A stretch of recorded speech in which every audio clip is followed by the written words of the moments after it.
Hello, hello. Hello, Richie. I'm glad you're interested. About to start Turok 3.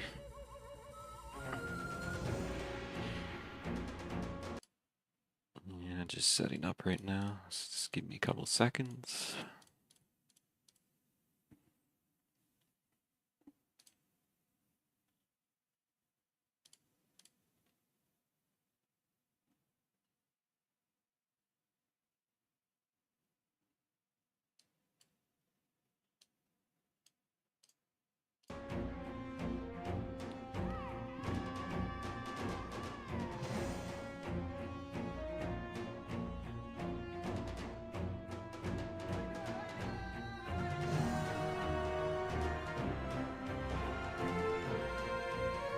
Alright, gonna start in about a minute. I guess I'll just check some settings here. Make sure everything's good. Controls. I'm pretty sure everything's good. Yeah.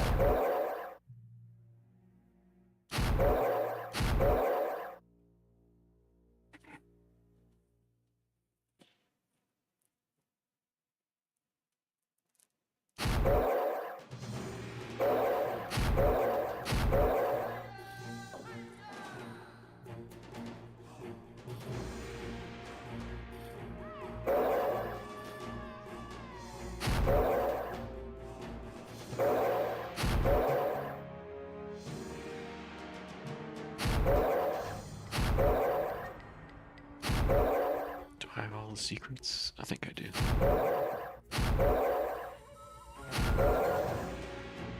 Okay, I'll just start now. Whatever. Okay, welcome everyone that's watching. I'm just going to do a playthrough of Turok 3 and give some background information about the game if you're interested. Want to know why something was done with this game, the remaster. Go ahead and ask in chat. I'll try to answer it as best I can. So yeah, I'll just be doing a new game here. And I will play on, let's go with hard. Although Oblivion really doesn't matter too much.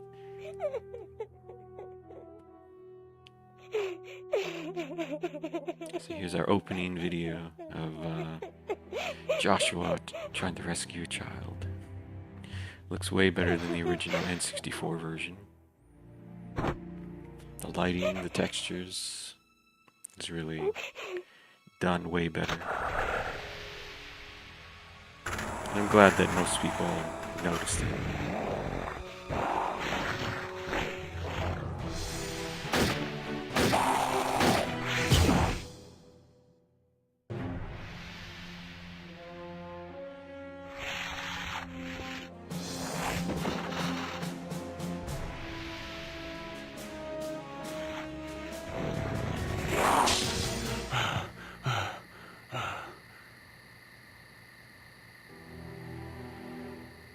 It's coming.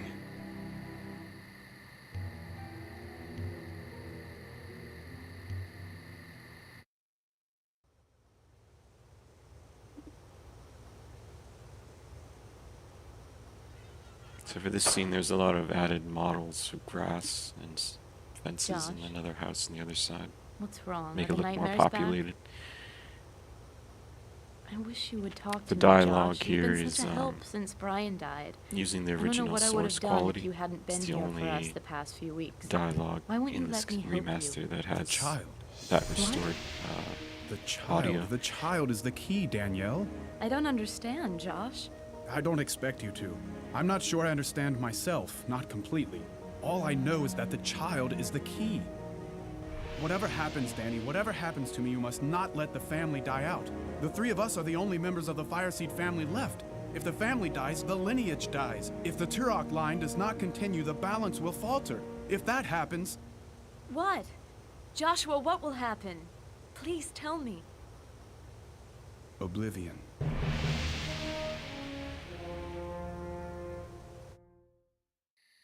of course, all the music was remastered as well by the original composer.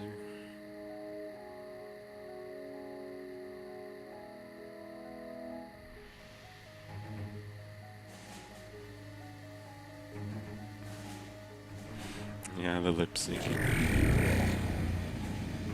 It looked even worse than the original N64. Yeah, it's pretty bad. But I think probably one of the best cutscenes for any N64 game. Definitely did a really good job with it.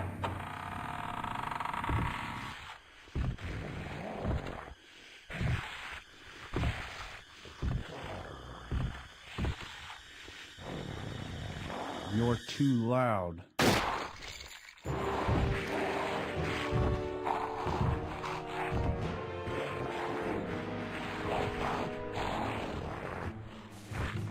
You can see all the textures in this house, the Turok house, Joshua? being redone and fixed. What's going on? Be quiet.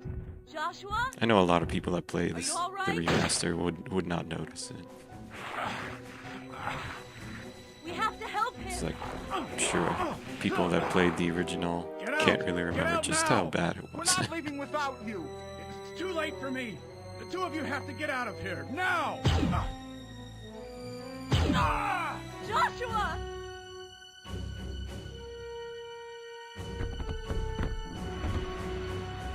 Yeah, definitely impressive for the time. Oh, Josh! No! Get out. Get away from here. We can't leave you here. Not much choice, little brother. A lot of the models I hear, like that hand, love you, it's Josh. just a hand model. That way they can have a high detailed hand or upper torso Let's go. to show during cutscenes.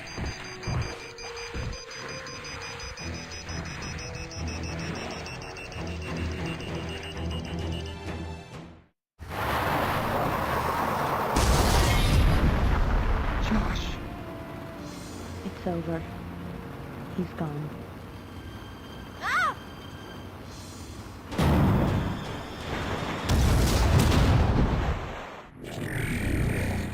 Post effects, what do you mean?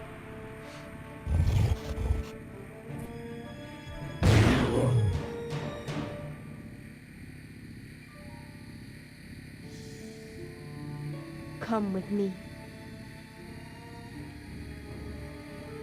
3D artists added a lot of reflective This surfaces is the to aid Chamber of on. Voices. She didn't have We that must much wait here. in the The original. council has summoned you. Who are you? I am Adon. Joshua spoke of you often. He's And of dead. course all these I know. subtitles were added Be in. still now. The council is here. I had to actually listen to everything. Try I to am figure out here, what they were Council. saying. Your companions It's are not hard with strangers super compressed to us. audio. These are Especially the keepers of at the the light, end, the the Oblivion vessels enemies. of our hope. They Really are Turok, took me a while as to was figure their out brother before what, them. what they were saying. Turok? Us? Adon, Silence! Your words betray your weakness. The sons of stone have failed. A new course must be set. Yes, a new course. Speaker, can the woman bear the burden? Be still! Too long we have cowered like children. We are the Council of Voices. A new course has to be set. There is no other course. What folly is this? We've always known this day would come. Speaker, can the woman bear the burden? I do not know, Council. And the boy? Let them choose. If the burden proves too heavy, all is already lost. Adon, I don't understand any of this. What burden? What choice? None of this makes any sense. One of you must take up the mantle. One of you must become the son of stone. One of you must become There wasn't Turok. fake motion, but I don't The remember death that. of your brother Depth leaves of us field. no choice. Only Reflection Turok fakery can is take the up textures that burden. you see there. Only Turok may wield the light. And the lighting, yeah, the lighting, the vertex lighting is a little different. Didn't really keep the lights were like flashing blue and green in some places. It did look a little weird, but no, we did not keep that.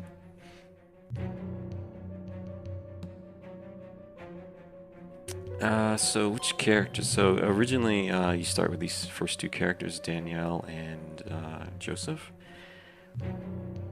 But if you beat it with both characters, you unlock the other two.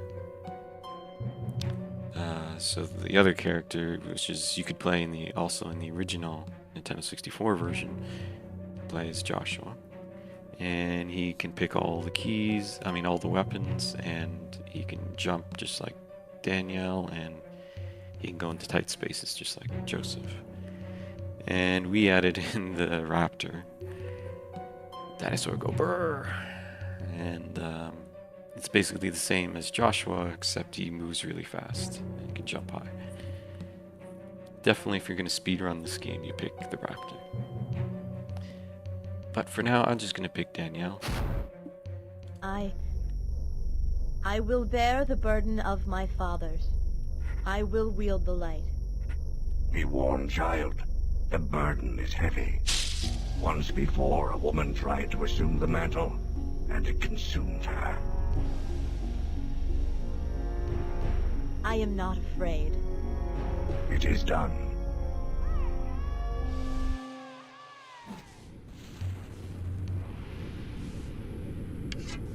So here we are, the first level. You still got that triangle rain. Each drop is just a triangle. That must be the breach Adon talked about. I have to get there as soon as I can.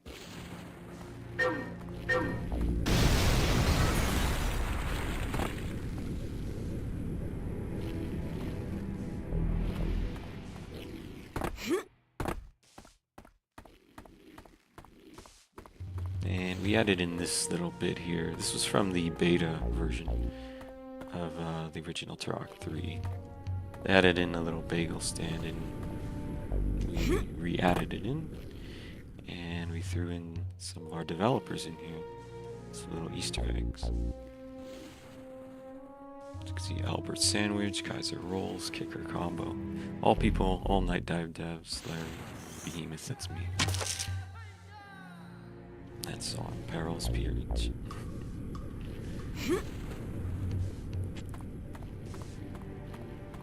And I know a lot of things in the N64 version, a lot of like signs, pictures, things that go on walls. Because of the depth issues, they had to really make them stick out. We don't have that anymore, so we had to place like everything, make sure they were actually connected to walls. And I think the rain collision is a lot better. I remember the N64 barely collided with the floor. And here you can see it done a lot better.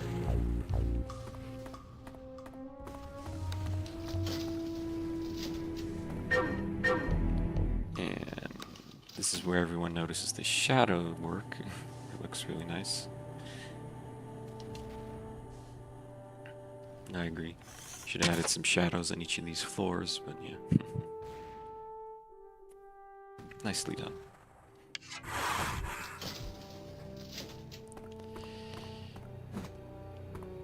And a lot of the texture work had to get redone. They were kind of messed up. So we made sure to fix up just about all the texture UVs and for all the models in the game. There's our walker.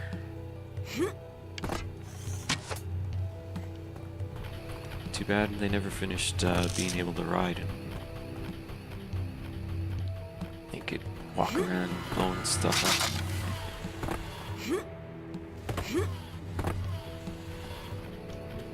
Here we got more Easter eggs. UAC.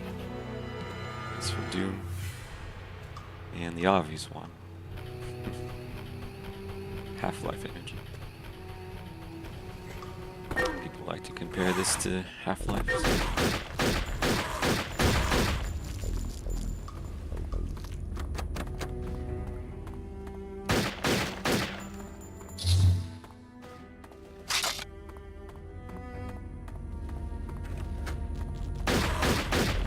And because we're playing on hard mode, we also added a few enemies in certain places. I believe this is the first place where you'll find new enemies if you're playing Hard or Oblivion.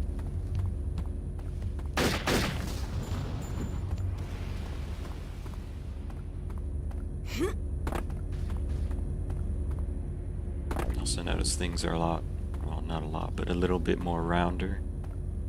If you play on the N64, it would have just been pretty much a hexagon.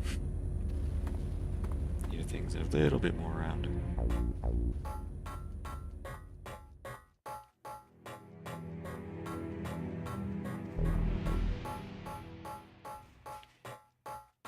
Please don't hurt me. I won't hurt you.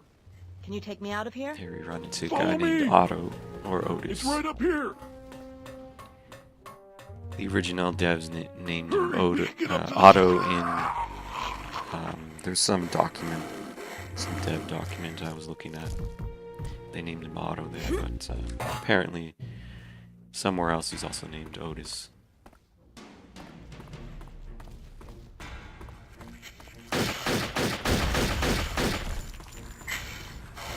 Oh, I'm glad you noticed.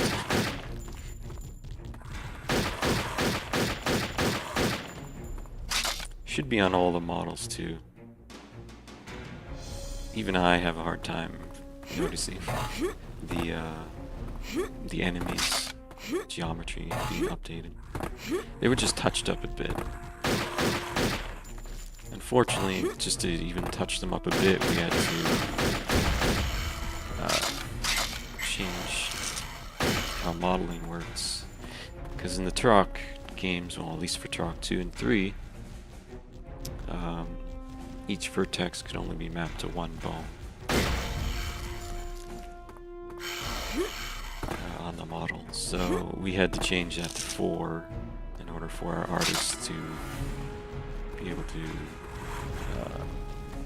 add more geometry to the enemies. The police mean business. I should steer clear of them. So we added this car coming in from the side, which is from the beta. A car comes in. And this one over here actually comes in from this side. But that didn't get done.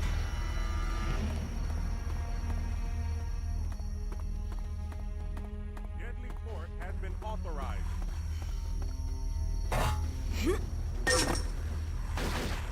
Oh, and the enemies keep respawning here. I remember that. But yeah, this is actually the first choice where you can play as Daniel. Jump over. If you're playing as Joshua, you go through here. But since we're Daniel, we have to jump. Mostly automated. What? The model work being done? No, that was manually done by the artists.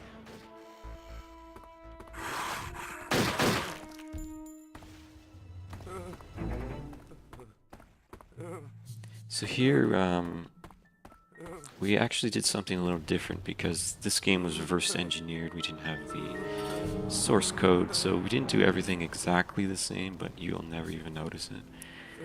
A good example here is that every single object can save a certain number of bits. Okay, it's a little technical, so you probably won't understand, but there's a certain number of things that are saved in your save file, and I already know that we didn't save everything that we were supposed to save.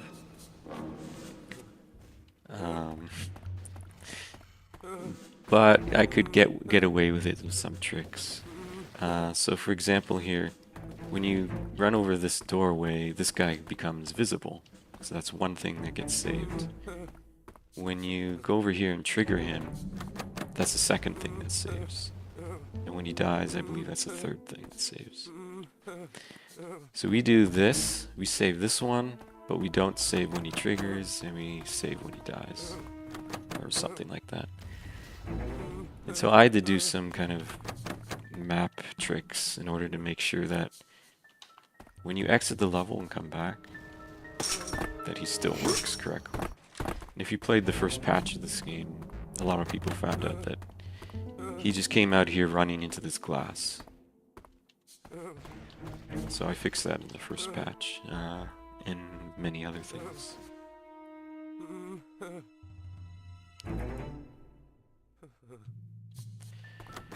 But yeah, the geometry improvements were all done manually by the 3D artists. Yeah, so they did a lot of work. They went through every single model, fixed up every single thing.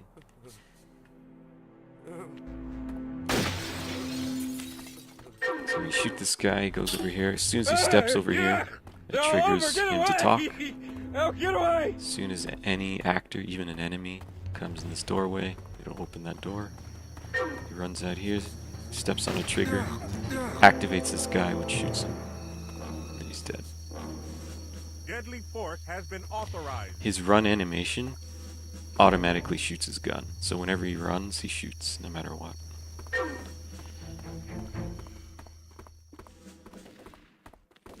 So now that we're in the back alleys, now you have a choice. You can go up, and there's a shortcut here, which eventually leads to a shotgun.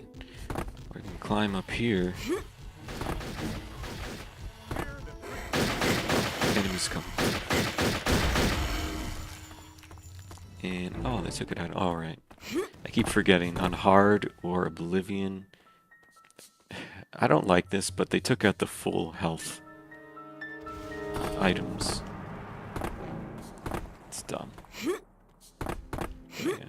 Oh yeah, that's why I didn't add that as a secret. I was gonna use that as a secret, but I remember on certain difficulties they don't show up. I don't like that.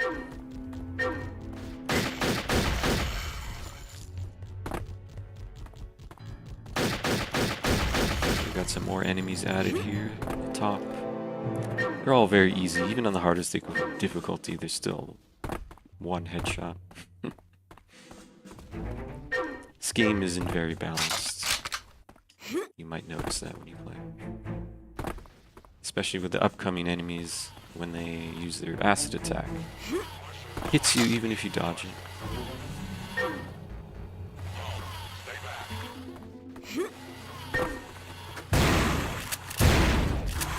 It's like unavoidable.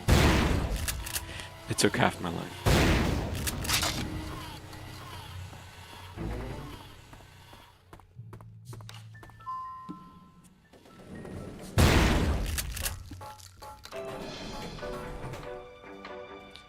Some nice elevator music.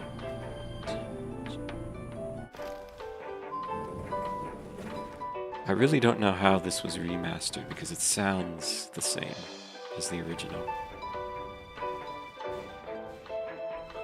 I don't know, only Nelson could say.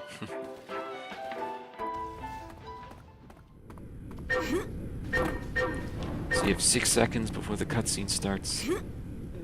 Make sure you make that jump. A lot of people jump right as the cutscene starts, then it ends, and they fall to their death. Such a cheap move.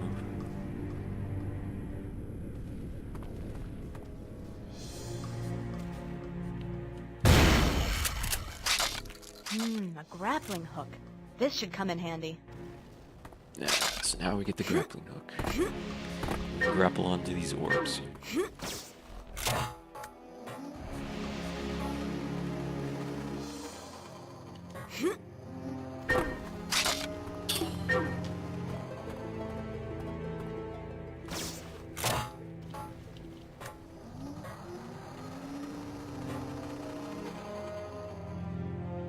It's even a lot of the geometry in the distance that you can... If you play the original, there's like missing rooftops, buildings in the background that don't exist. Here in the remaster, you can see it's all made sure that you can see it even when you're at high points. So, it's really nicely done. What are you most proud of outside of the fixes and the patches? It's a tough one. Because this is my least favorite Turok game. So, I did try to make it just like the original. I don't know. Modding, I guess, that's one. You can mod levels, do scripting, all that. We fixed a lot of the models.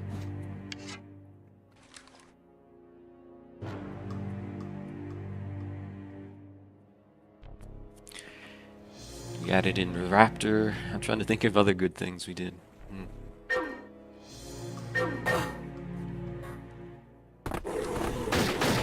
Oh, we added in these enemies.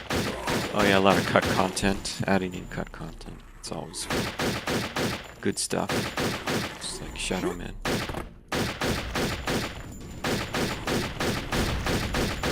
Although we didn't get everything in this game, like the walker. The rideable walker. Because then we would have had to make a level that was never made in the first place. We would have had to do a lot of things for that. I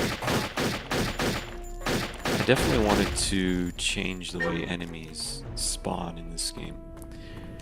For those that don't know, if you don't kill certain enemies, actually most enemies, other enemies further in the level won't spawn. It's how they keep the number of enemies under control, so there's only like 3 enemies or 4 enemies active all the time. So you kill an enemy and then another one pops up, or can pop up. Now I was hoping I would change that and fix that, but by the time I got around to wanting to do that, or able to do that, it was like, too late. Game's gotta come out soon. It's like,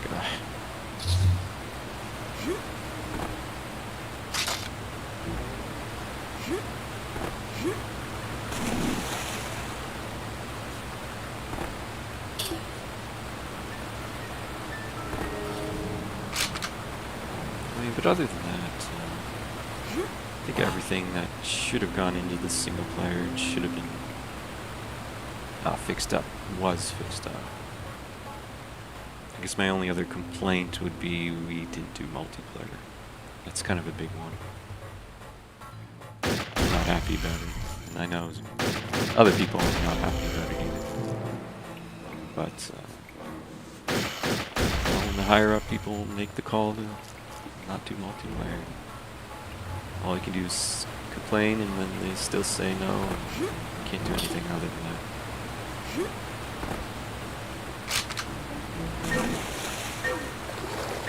Multiplayer just, you know, is very popular.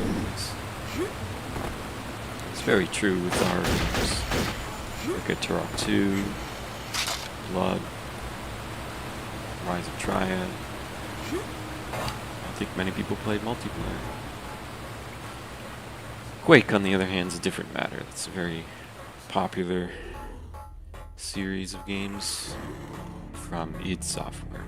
Not really from Night Dive, but yeah.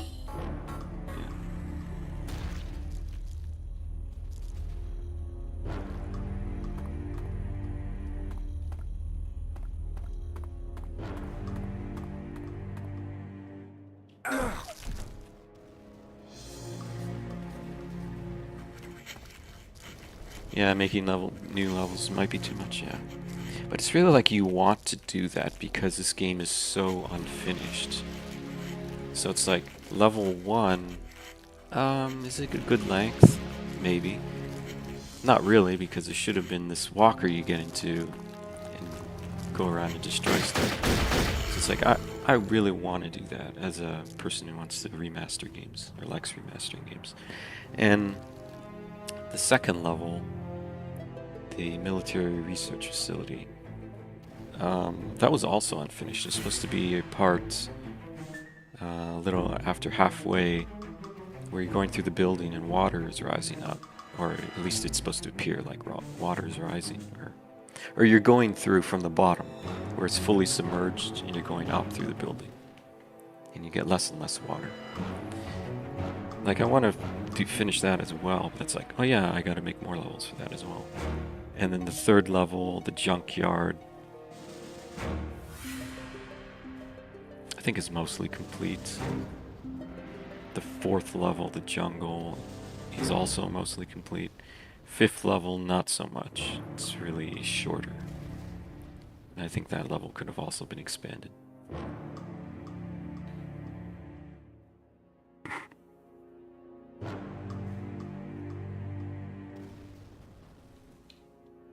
Oh yeah, so would I.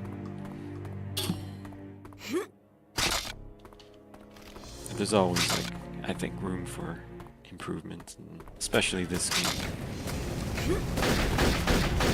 Other remasters, you know, it's really like a really delicate process. Like, do you touch Doom 64? I don't think so. And I'm glad Kaiser didn't. He just got it to work as best he could. But for a game like Turok 3, absolutely do touch it. Try to make it better. That was the same with Shadow Man. Definitely wanted to do that. Well, that game had far more content, cut content. And we had agreed to already add in the new levels before doing it, so that was nice. For this game, we didn't plan ever on doing anything like that.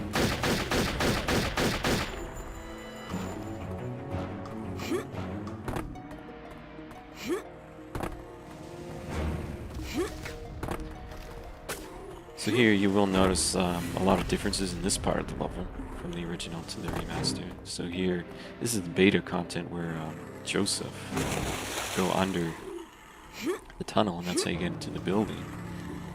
And Danielle, well, Danielle actually never really had a way to get up.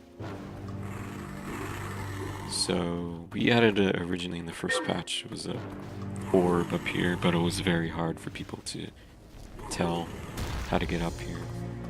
So I changed it just to using her jump height in order to reach this net to climb up.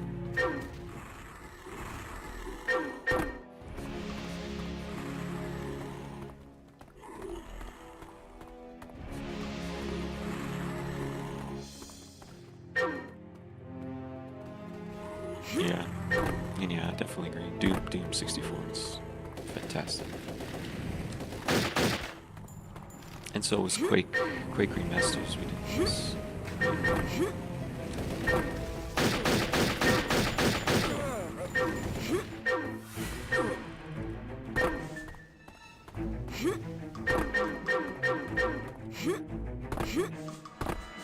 So here we added this other beta content down here.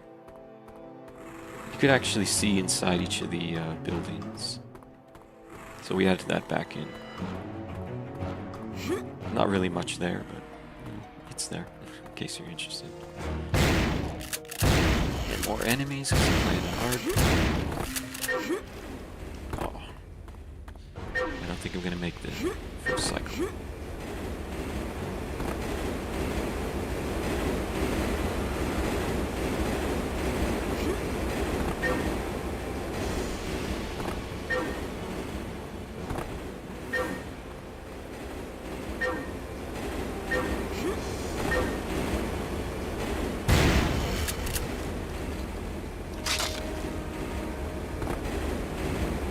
So this level, I had to fix up a lot of things.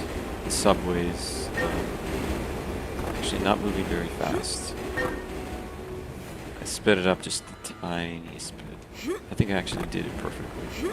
As perfect as I could have done. And I'll let this finish.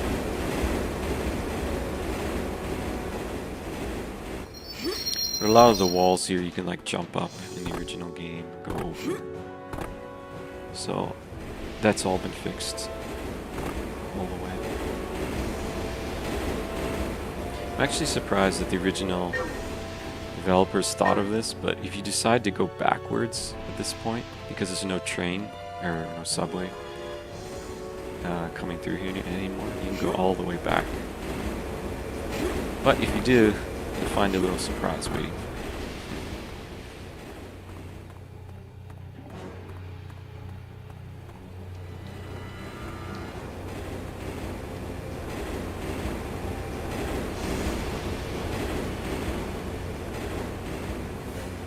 Oh, thanks a lot. Thanks for stopping by. I really appreciate it. I'll keep commenting so you can see it again later.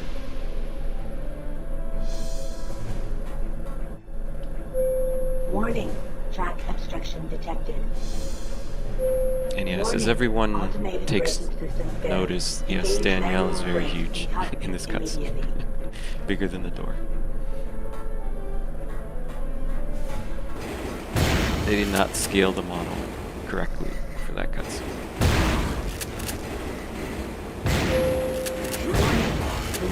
Maybe it's just a really small sub.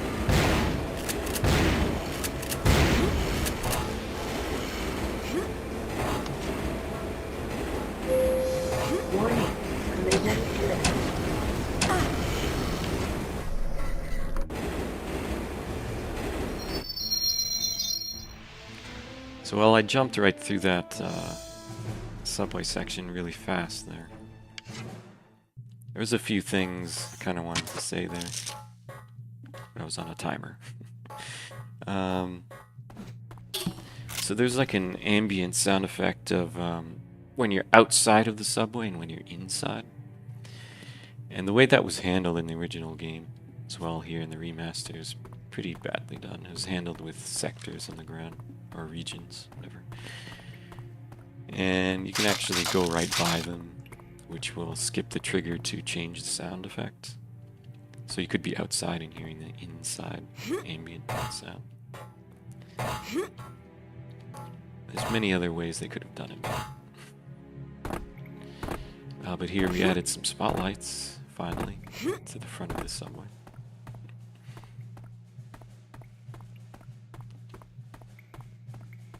I always notice the lighting.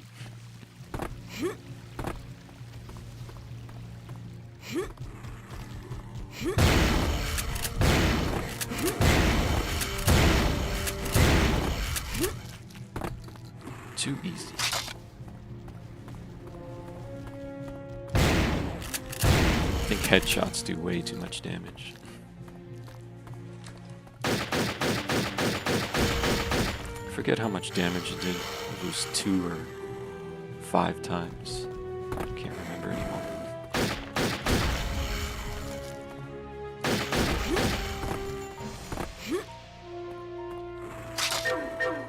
Finally got back to the breach. Now to get up there and stop Oblivion.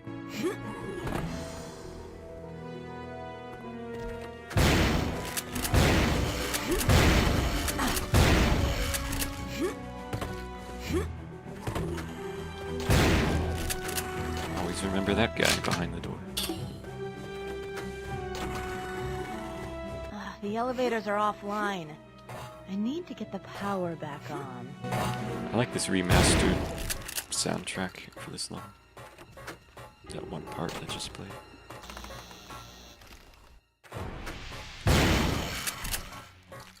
So now that we've got the power back on, we go back up. It actually changes elevator to be at the bottom quicker. Speedrunners like that, I'm sure.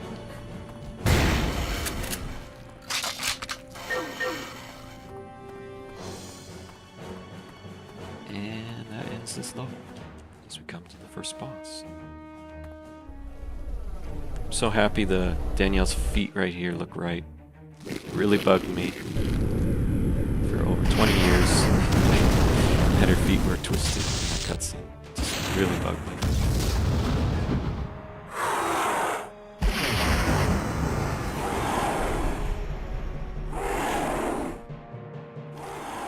Use the Oblivion gunshot. For people that don't know, you shoot his tentacles, the green parts, and you do more damage. Shoot him in any other place, you don't do a lot of damage.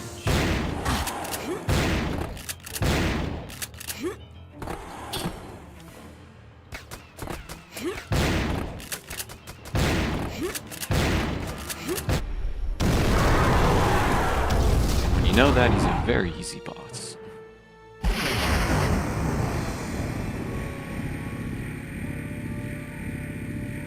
I definitely like how the portals looked in Turok 1. Report, Speaker. Was the breach sealed? No, Council. Oblivion has entered the time stream.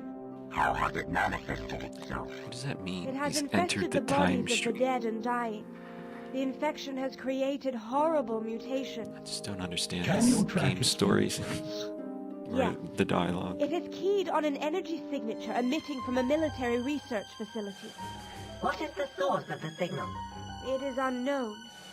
But the signature that it's tracking, it is the Origin signature. So, it intends to hunt them down.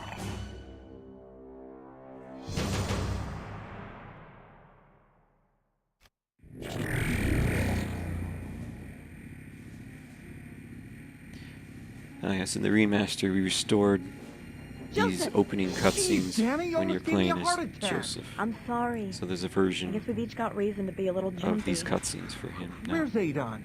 Where the hell are we? In the original, I don't know. it was only There's got to be a Danielle's. reason why we're here. Let's check it out. You ready? Ready as I'll ever be.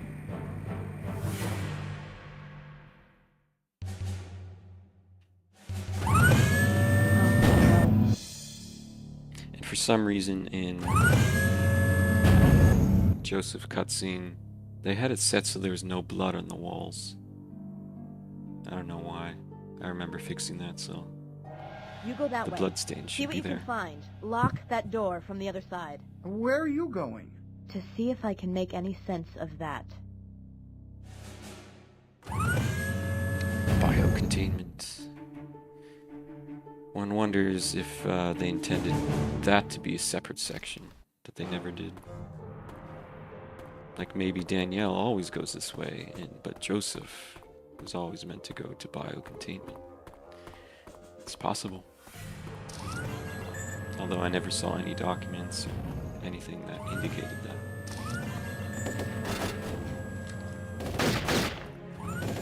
The hardest enemies ever.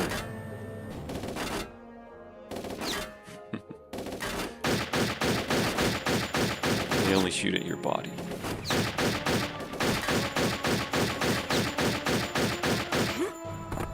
So as long as you're behind cover, at least your body's behind cover, they can't hit you.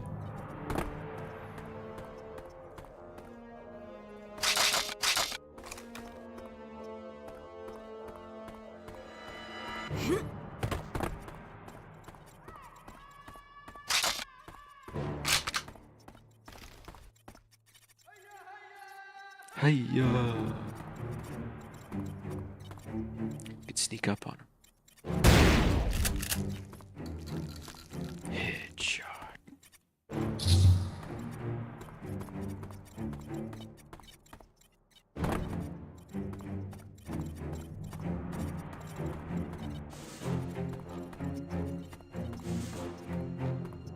See, we added a little Easter egg. Showdown. In the original, it's just green, flickering.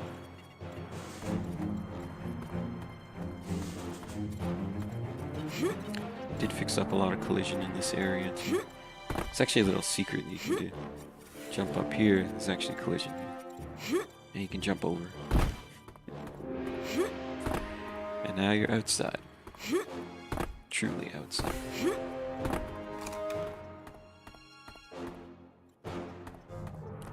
Of course, there's not much you can do here, but it's just interesting. And you can push the switch from the outside. All security forces, full red alert.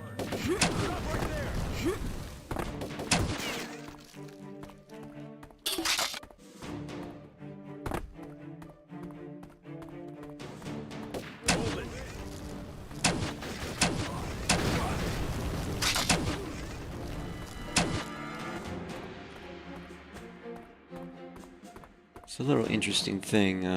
In the original game, this light here keeps blinking white, and the texture keeps blinking from white to black, while this light is also flickering. We had that in, but then we noticed just how bad it looked. Like, it looked really bad with it keeping blinking like that, so we actually just made it stay white.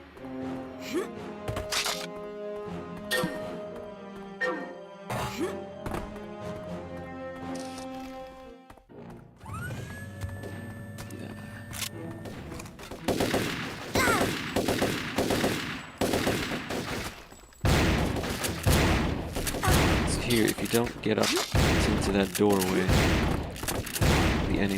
the enemies will keep respawning. So you just get right here and they stop respawning.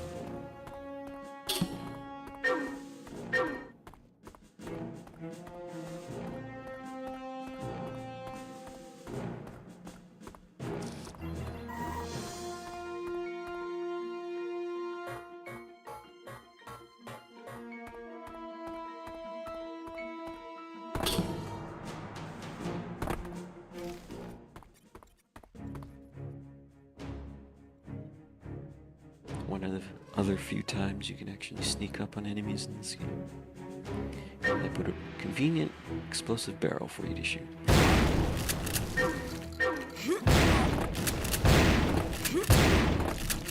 And that enemy and these two over here are new enemies that we placed.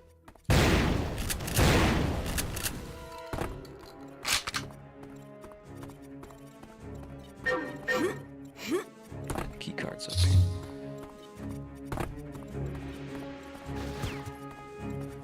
Some more enemies are coming at us.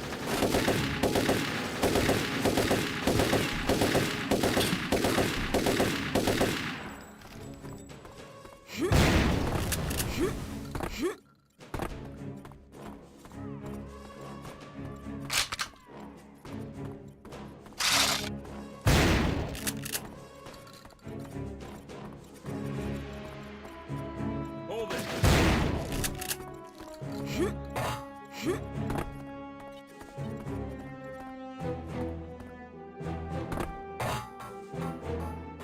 Oh, these guys are waiting for me, huh?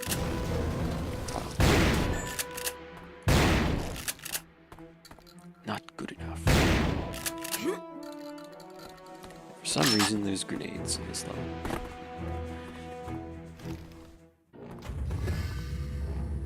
Even though you don't get the grenade launcher until the next level.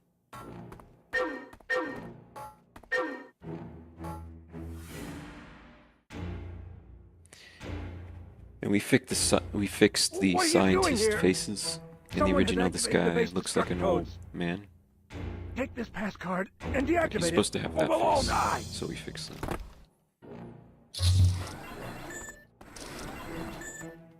And also his geometry looks better. And I remember that.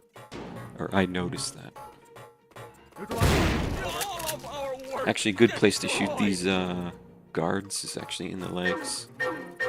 The warhead has been disarmed. They don't have- Unauthorized personnel detected. They don't have the armor there. So it can be one hit. See their legs just disappear. No, I better hurry because I'm playing that hard.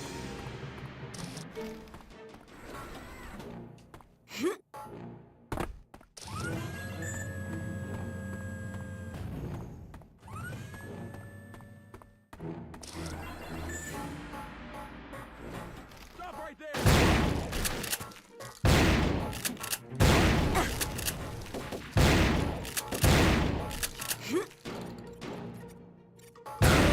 The warhead has been disarmed. 1 minute.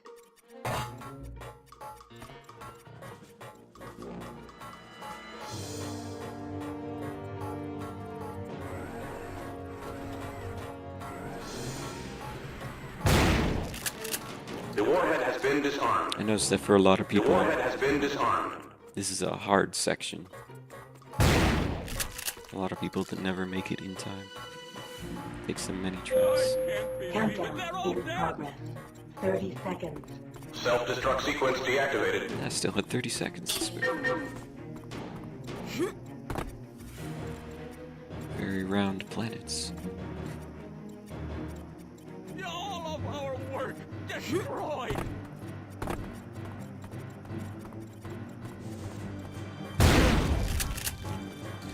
All of our work destroyed. They think you're dead, dude. You're still talking.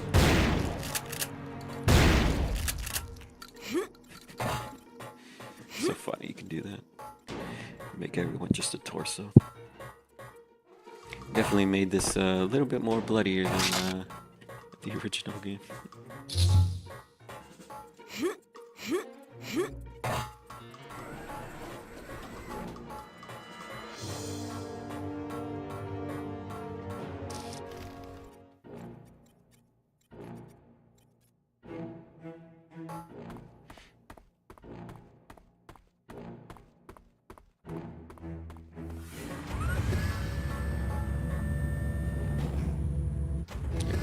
dock hangar, where if you're playing as Joshua or the Raptor, it will randomly choose whether you go to Danielle's version of Dark Hangar or Joseph's.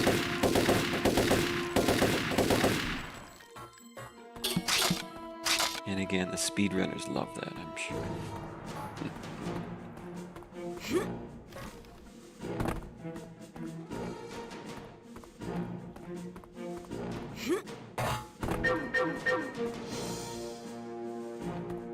Warehouse lights are low. You actually don't have to go this way, but you can get some 4 life forces.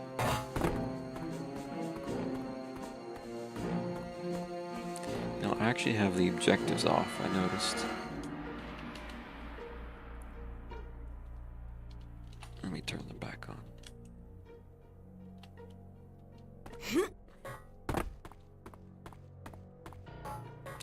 Little dev option I have on because I always found the objectives popping up a little annoying.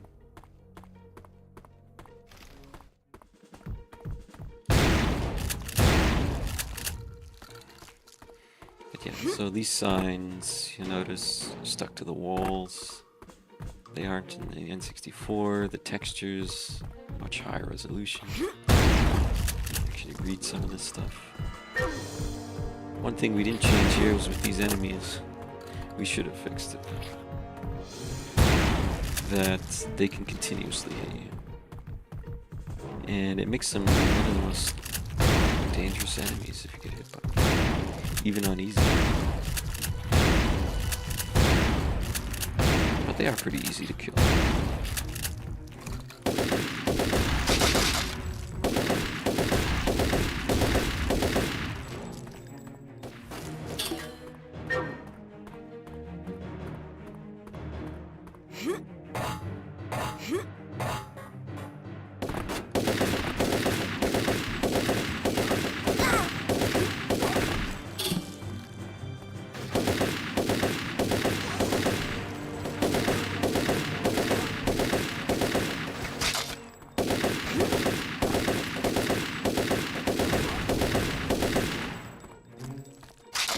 There's a lot of enemies in this area.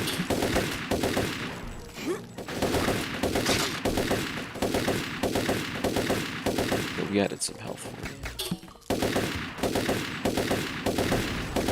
We did that in a few areas in this game that were, shall we say, unfair. We added a little bit of health. A little more health.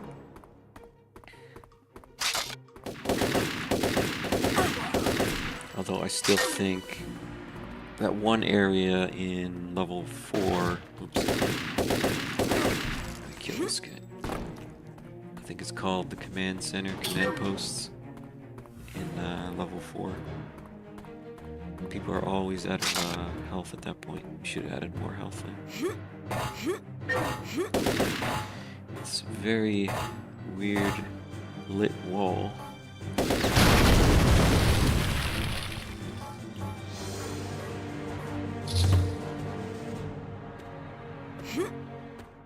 And for some reason the power circuit's up here. So we just go back down. Which is a completely different level than the one we were at before, but it looks similar. Put that in, and we go to the next level. Unauthorized personnel detected. All security forces, full red alert.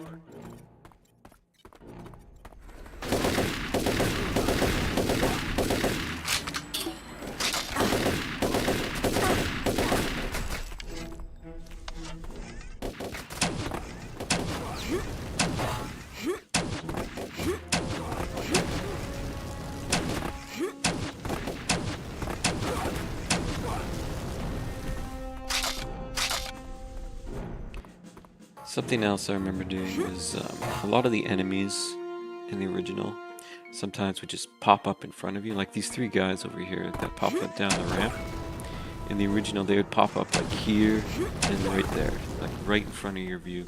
So you'd kill these guys and they just pop up there. That happens in a lot of places in this game. So I did try and fix some of that. So you'll notice that when I killed these guys spawn, but they spawn down the ramp out of your view. It's way better than the original.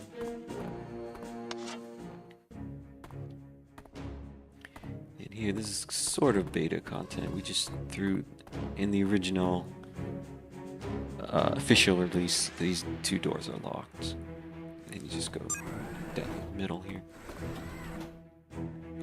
But in the beta version, they were still blocked, but there was ways that you could go down. Like there's like a staircase this way and a staircase that way, and they were supposed to be connected to what was unfinished levels of this research facility being totally submerged in water, and then maybe like 1/3 submerged and 2/3, something like that, until it's completely dry. But they never did that, and we use these two paths as just super secret areas for each of the characters. So for Danielle, you'd have to know to jump on this little pipe here. Switch over to your grapple hook. Jump, and as you're jumping, turn and shoot for this orb here. And you get the super secret.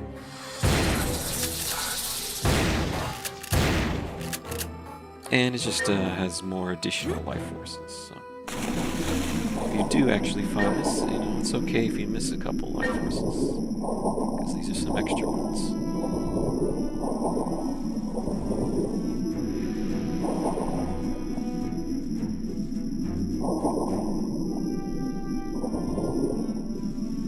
This area here is also from the beta, and this part of the level was called the boiler room.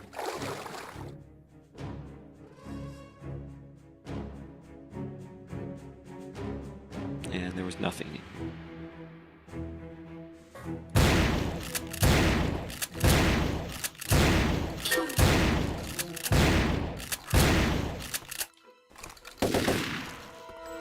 It's Dopefish. He lives. I actually like that art. The tomahawk and the knife. Nicely done.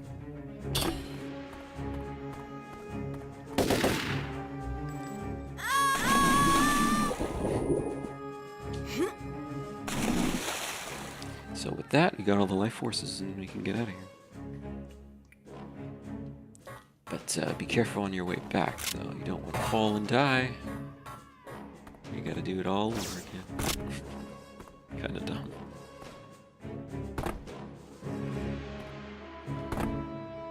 There's an orb up here. Get back safely.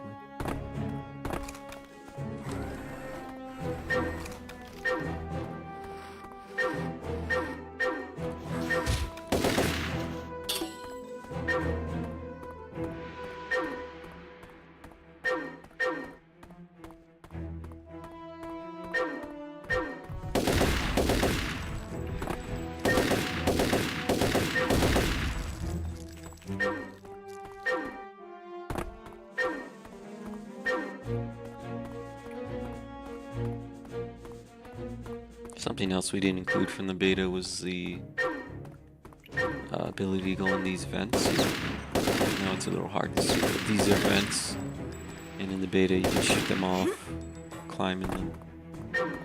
They wouldn't really lead anywhere meaningful. It's kind of pointless and a waste of your time, always crawling through vents. But they were there in the beta, and there's another one over here, and they would connect to other levels.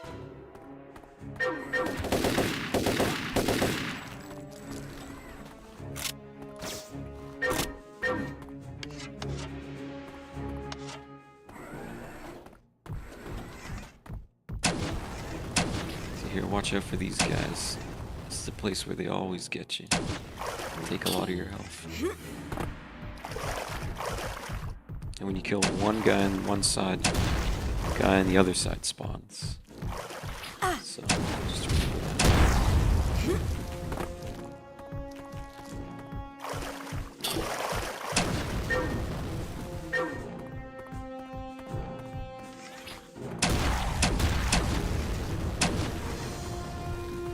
Oh, hey, Fury. Summer discount. Oh, is this on a sale? Yeah, I think it is, right? I didn't even notice.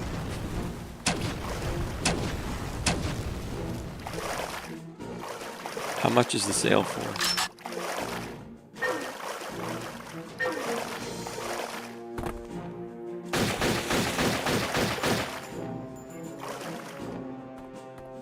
So if you go down in this part, I know a lot of people miss this, but there's a vent here. You can just destroy. And it'll lead you to a secret.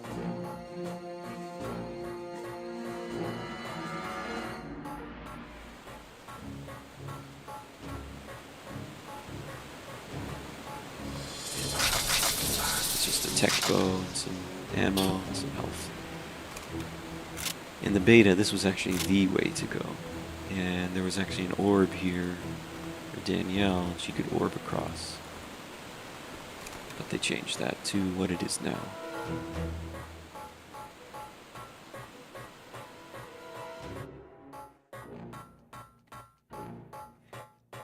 Oh yeah, I'm sure, because it's the summer sale. She didn't know this one was.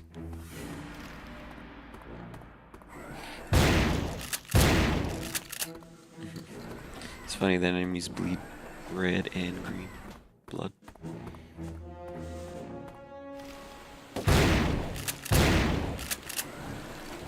Stop right there!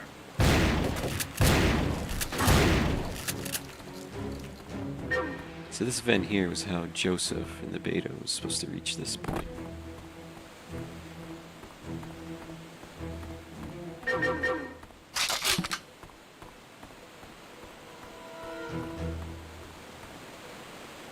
Go down here and we'll get our Meg 60. The worst version of the Meg 60. The Turok. Definitely pointless since we have the assault rifle that does the same thing but better. But we also got the cerebral bore down there so you can see what that looks like.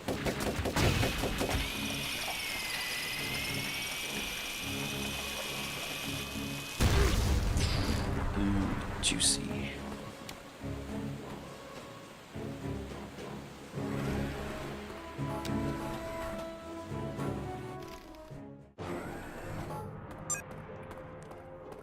Undersea Observatory. Oh yeah, we added some infighting here with these guys. They don't last very long, but these military guys are fighting these monster guys.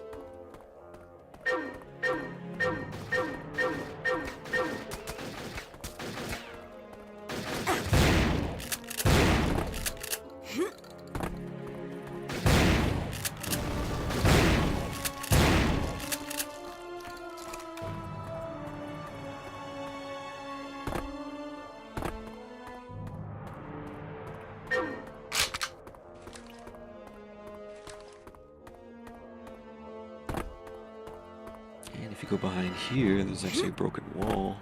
You can get a full health. Sort of a secret, sort of not.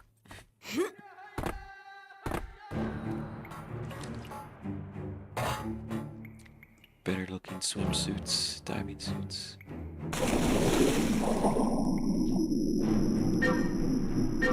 None of our artist people always wants talking about adding in a night dive skull in here. Too bad he didn't do it. That would have been a nice little Easter egg.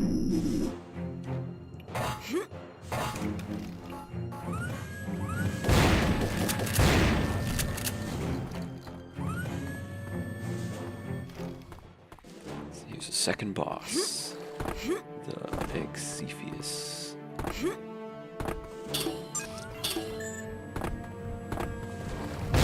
For some reason they spawn enemies behind you. I don't know why they do that.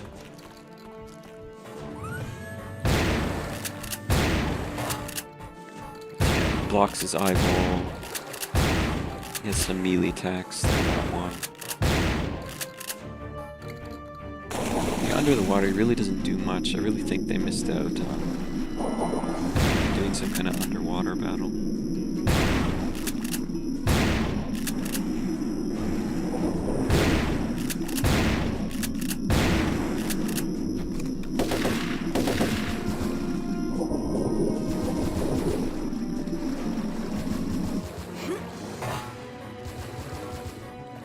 watch out for his attacks. He'll shoot where...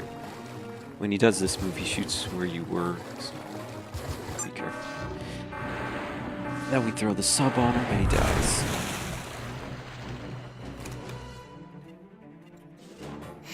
Funnily enough, the hitbox for this little static mesh is really big. See him hitting the collision box.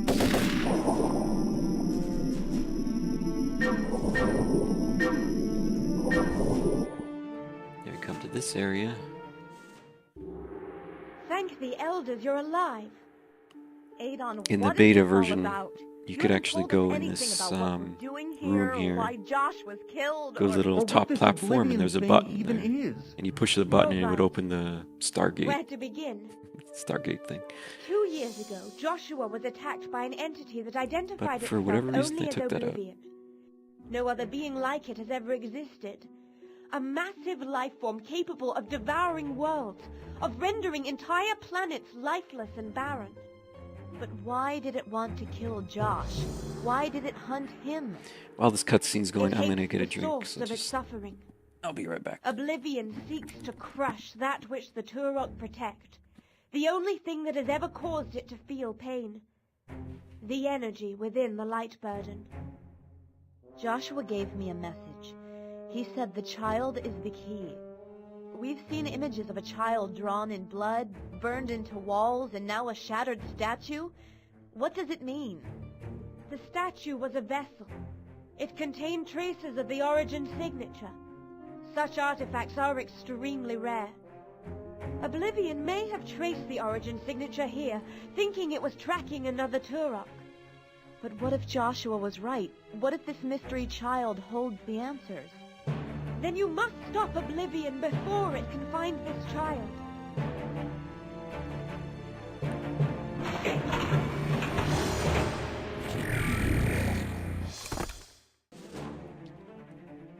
Okay, back. So if you notice in that cutscene, Joseph and Daniel already went through the gate, but we're still here. Kind of funny. It's just that the way this game works is you have to step on a trigger in order to have another cutscene. Anyway, you just have to move forward a bit, and I'll take you to the next level.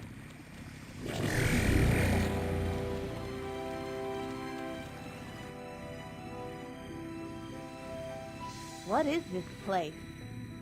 This is the Nexus, the heart of the lost land. Here, time has no meaning and all things are possible. Temporal disturbances in the time stream occasionally pull objects and life forms through from other worlds and deposit them here. Joshua told us about the Lost Land. He never mentioned this place. It is doubtful he ever saw it. The populated areas of the Lost Land are far from here. These lands are dangerous and unstable. Joseph, you go that way. I'm going to see what I can find to the south. All right. Watch your back.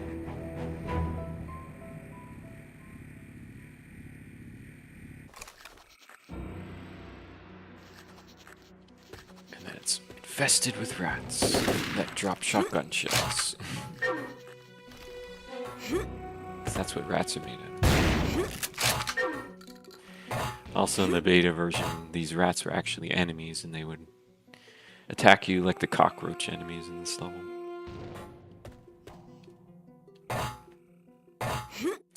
Oh yes, and because in the remaster the physics has changed, Kaiser did his own physics in order to make things be better.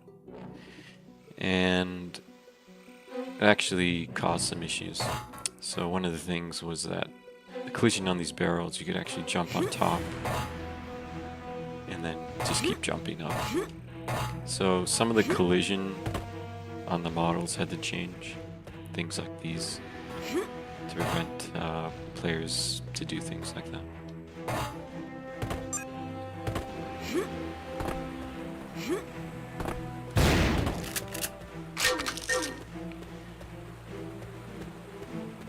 So here in this level, if you're playing as Joseph, you'd go under there and you go through the metal mines and come out in the drain level. Since we're Danielle, we're gonna grapple up here and go to the plane level. This guy drops the key.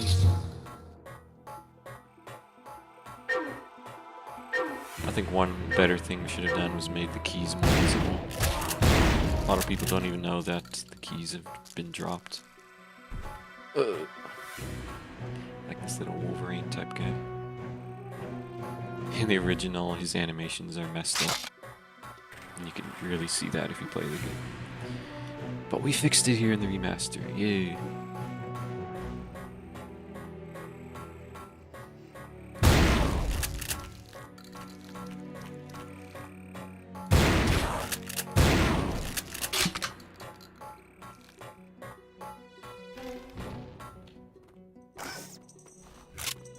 If you shoot the guys in the back, a little oxygen tank blows up. You should get an achievement for that.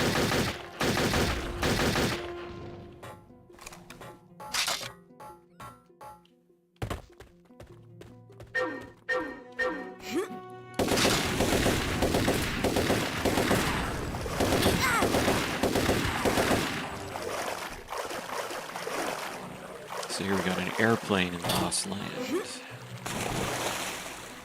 Because everything from any time, any place.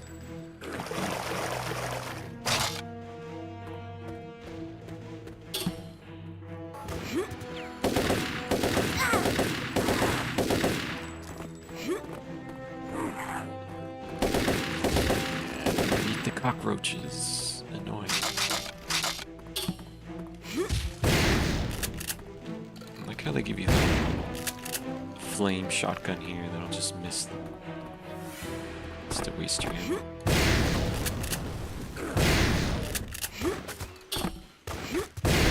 Alright. This guy's gonna spawn forever. So you gotta hurry up and get out of here.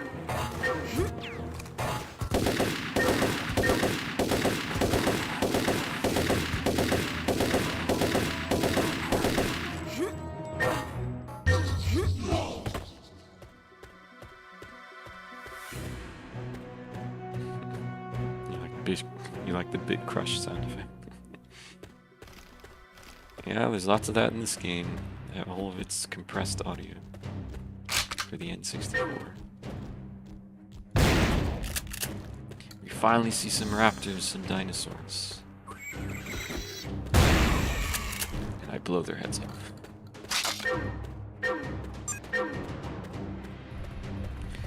This big guy here is supposed to be like the Perlin from Turok 1 and 2. Looks a bit different in this one.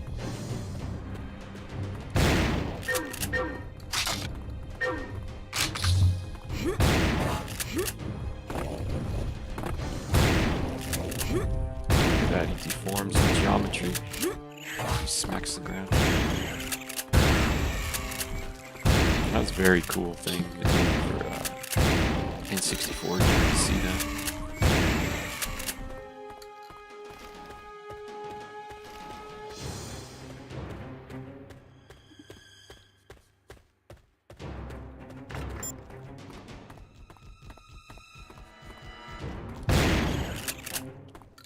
A lot of copy spawn around here. Yeah, I spent too much time.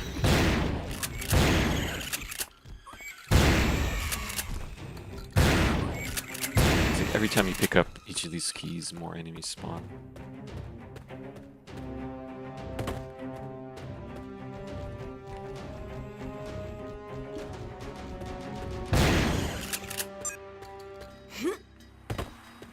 Here we're coming up to the dam part. Now I could do a shortcut here. I'm thinking maybe I should, because I actually don't want to go through the rest of this level.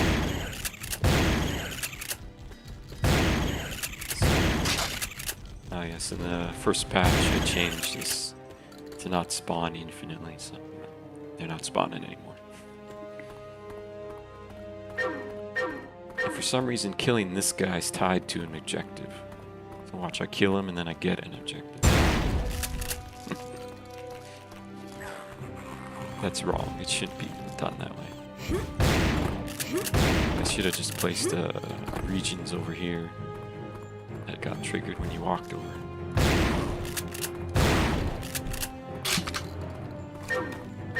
I need to find the fuses to get these generators powered up.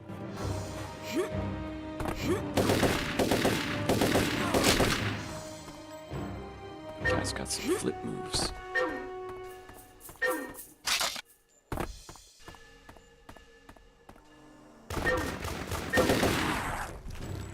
Kill this guy and he drops the key. Oh wait, I wanted to do the shortcut. Alright, well. Okay, I'll do the shortcut. So what we're gonna do is we're gonna lure this enemy over here. Just jump on top of his head because the collision for this door is only the bottom half, not the top half. So if you stand on his head,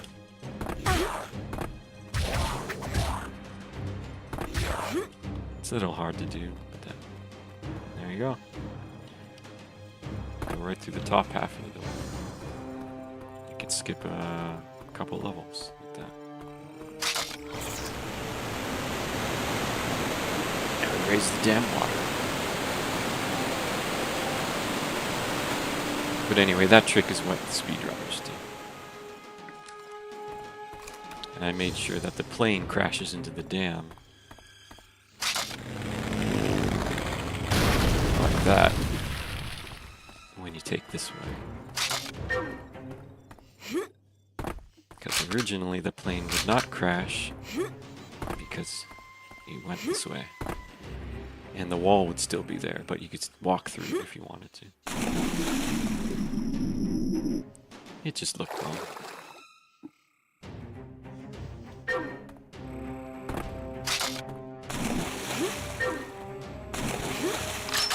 Also, in the N64 game, this water was not lit correctly. It was partly dark on one... It's just two triangles. And one triangle was partly darker and the other partly lighter. I might have mistaken that for some kind of lighting from the sun, but no, it's just not done right. So here, the plane crashed, and we can go into the jungle, which isn't really much of a jungle, but okay.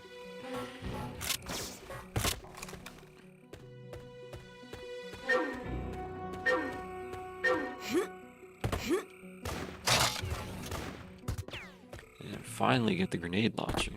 Got all that ammo for it in level 2.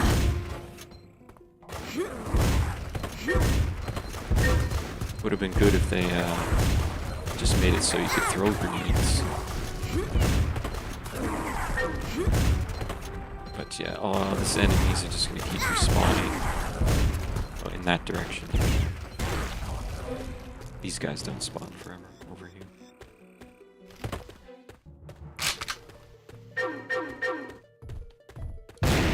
Another purling, smack in the ground. Dodging too much.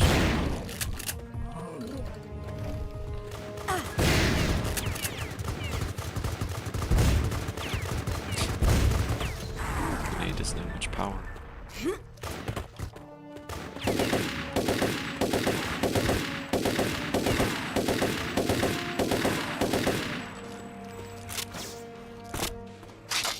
Yes, the minigun. Oh, I need to make a mod where you have dual wielding miniguns. I remember, I gotta do that.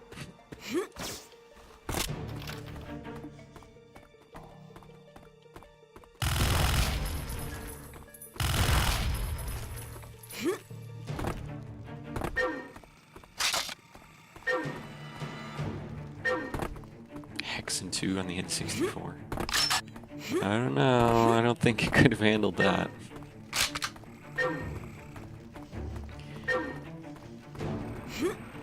Hexen 2 is a really big game. And it was detailed. I guess if they do what they did back then, which is change levels up, it would have been a different game then. Although with Hexen 1, I loved co-op. That was really the main reason why I played that game on N64. Okay, third boss. This boss is just kind of annoying. Just kind of shoot him. Pops out of these four things.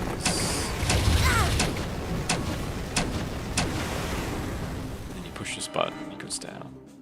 And you do that 4 times. And then you go in the middle and you kill him again. Not very exciting boss.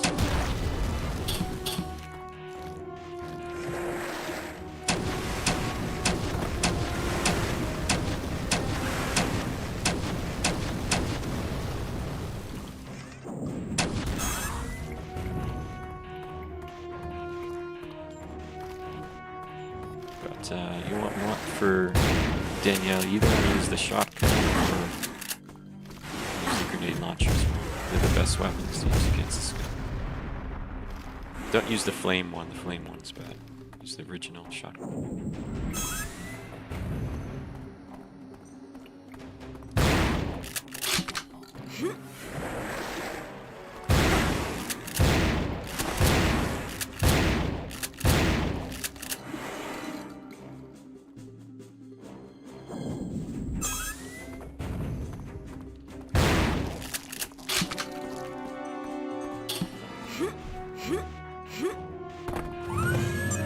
So he's just got a little bit more life, but he's got all the same moves.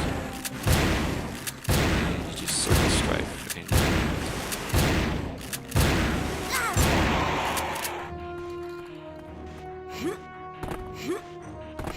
And if you walk to the center, you go to the next level. The Lost Land. So here we come, Turok 1 levels.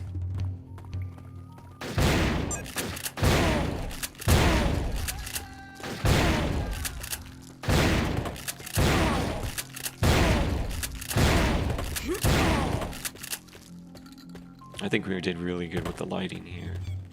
The sun going through the trees at the top. Looks really nice.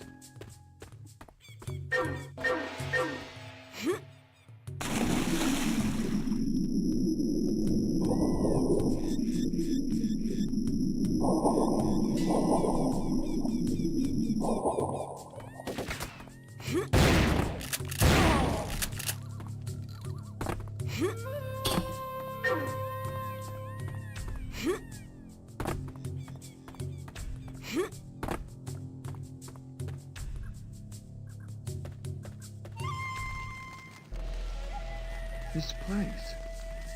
It's familiar to me. Like I've been here before. I feel it too. The presence of our forefathers. Many Turok must have visited this area of the Lost Land. Danny, I think we should split up. If one of us dies, the lineage lives on. But if Oblivion catches us together... I know. Be careful, little brother. I will. In the N64 version, Joseph runs straight into the wall. We fixed that.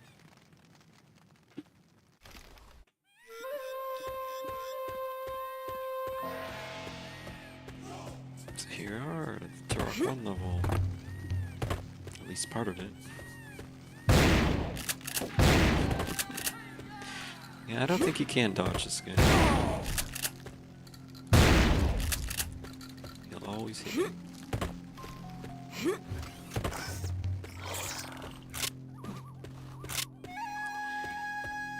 Anyway, I've been playing for 1.5 hours.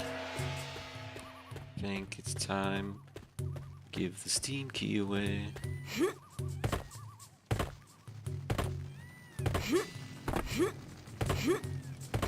Alright. It's a small break as I give the Steam key away.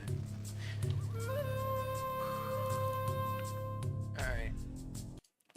So I don't know how I'm going to do this. Before I just put it on screen. You know, there's so few people watching that.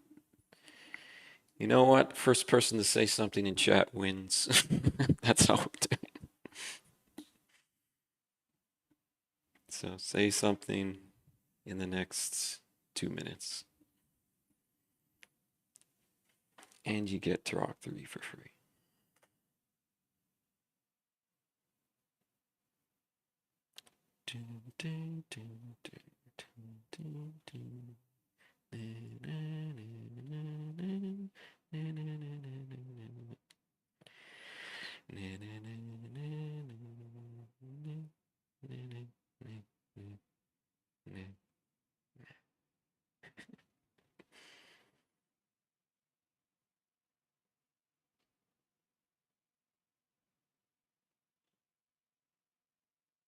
You're afraid of saying something. Well, looks like you win. As long as you don't have the game. You don't have the game, right? And how can I send it to you? What's the best way for me to send you the key?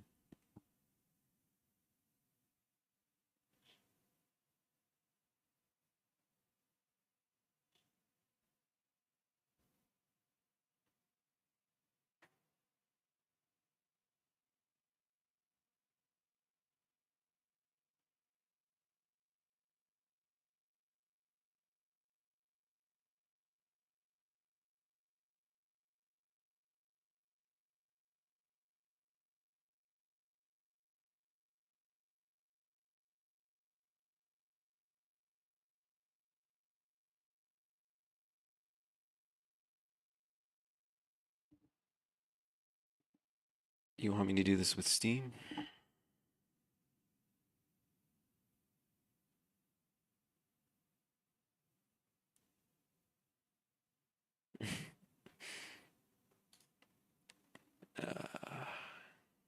Man, I forget how to do this.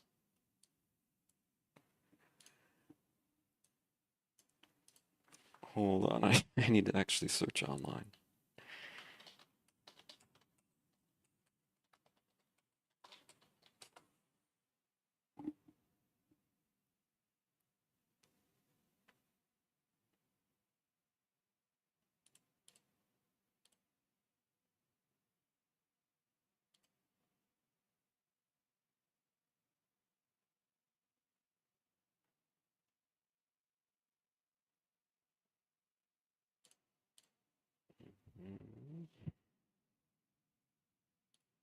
Yes.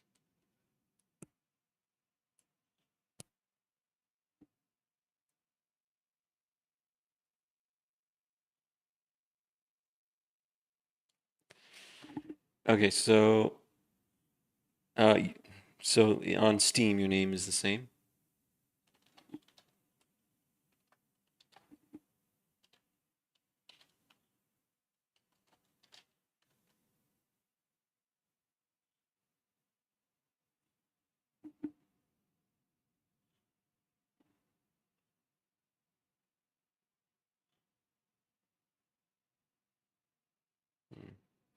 Can't find one that's exactly the same.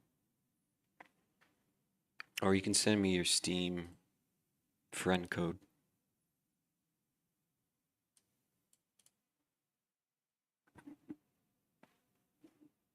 Probably better if you just send the friend code.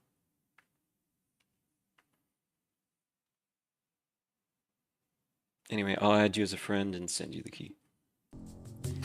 So, till that gets done, I'll just keep playing.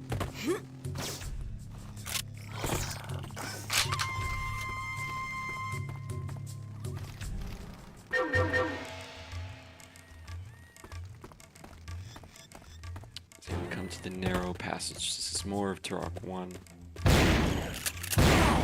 And in this part, we added the remaster part of the level. Because in Turok 1 Remaster, we changed this part. Just kill this guy. We changed this part from, it was very narrow, hence the name Narrow Passage. But we changed it for whatever reason. And so in Turok 3, we wanted to match that. So I actually used tools that I had made as a fan at that time in order to put all the models in. It's pretty interesting.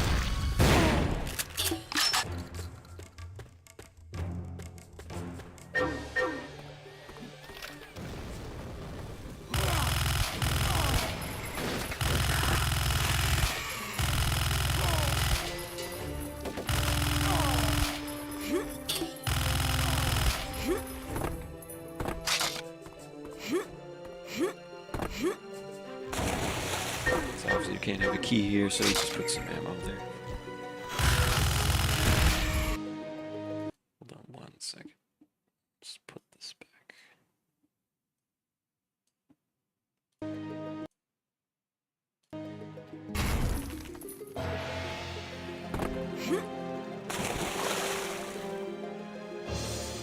Fury, when did you find your friend code? Yeah.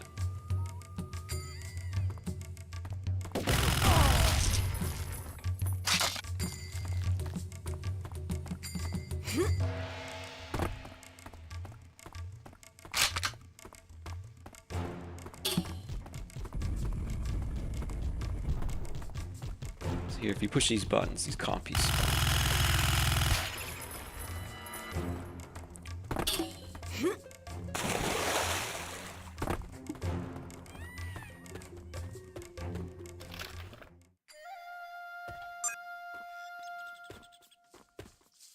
So here, we use some unused audio for these enemies.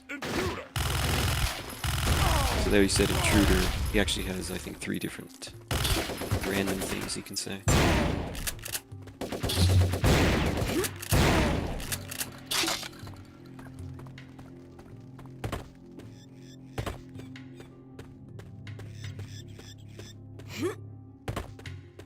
No, just send me your friend code. Maybe.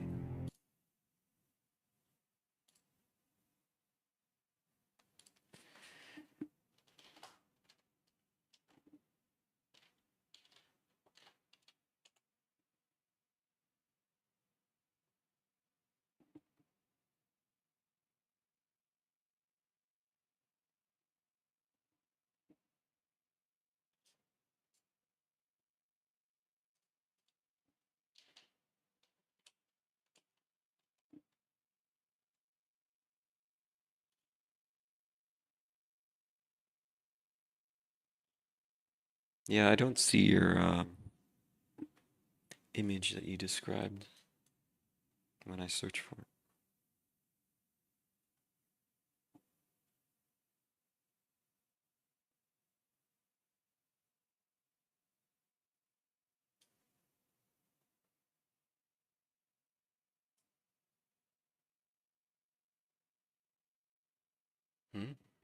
You sent the code. I don't see it here.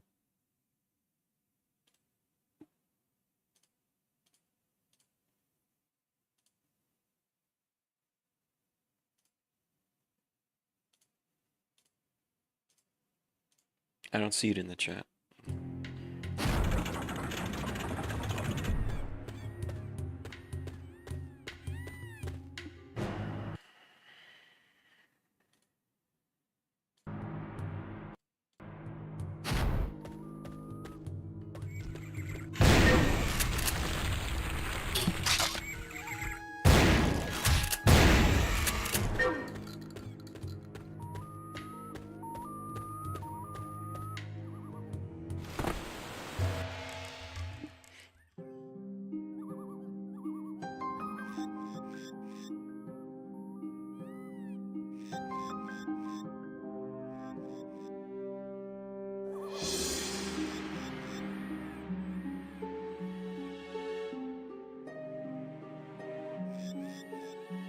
So for this cutscene, all the lighting, a lot of the lighting was redone to make it look better. The textures in that well actually look right. In the original, you could see seams because there were multiple textures. What does it mean? But that's been fixed up. Joshua? Stay your hand, child. You can save him. How? How can I save him? Seek the keepers.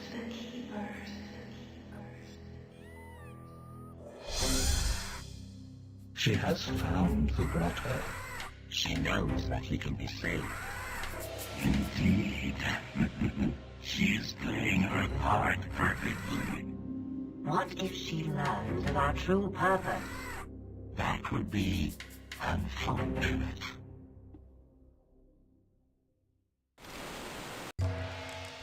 keepers.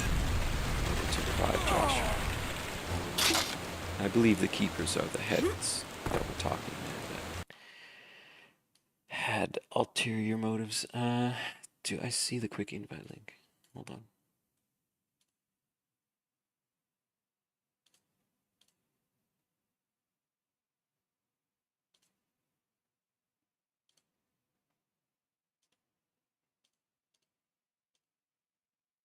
Nope.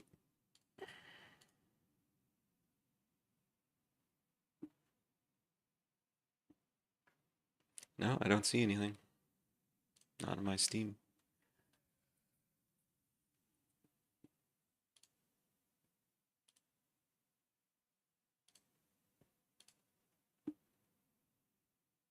I don't know.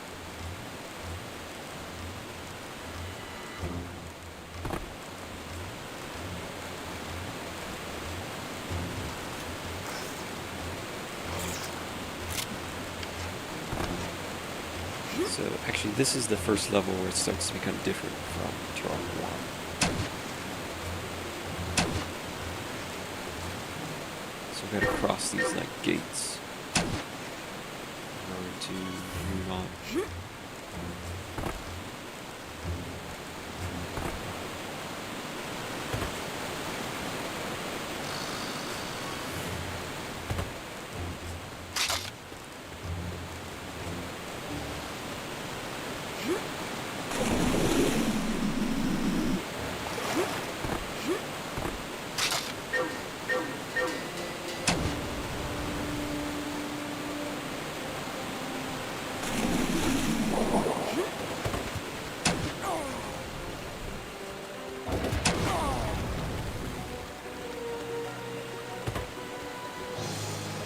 And the way Danielle gets through here is with obviously the grapple hook, and Joseph, he ducks over there.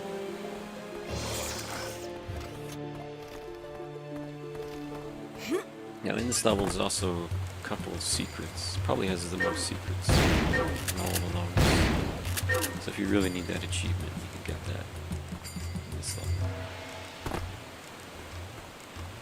And I'll show them. And they are also in the original game. The upcoming ones.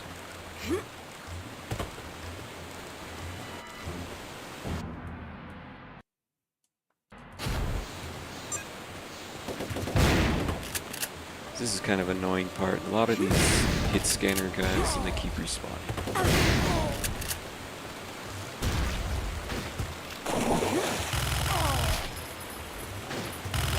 There's a lot of these guys that just keep respawning. Just gonna keep killing them. Eventually they'll stop. I think that's all. This was a guy. So there's another guy right over there hiding.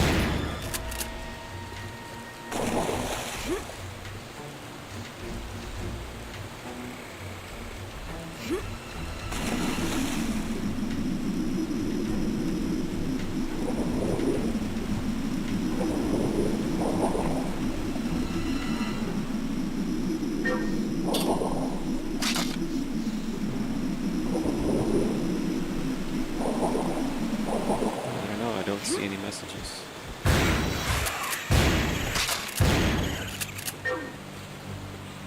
Here, you know what? I'll just send you my code. And you just add me.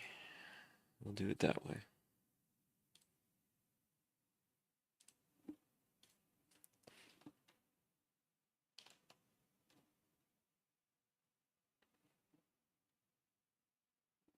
So there, add me on Steam and I'll send you the key.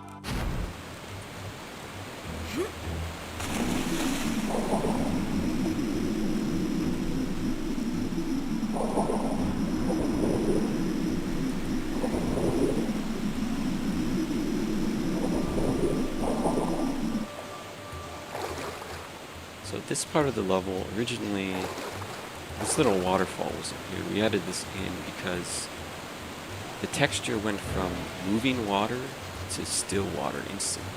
It looked really bad. So we added this little transition, little waterfall.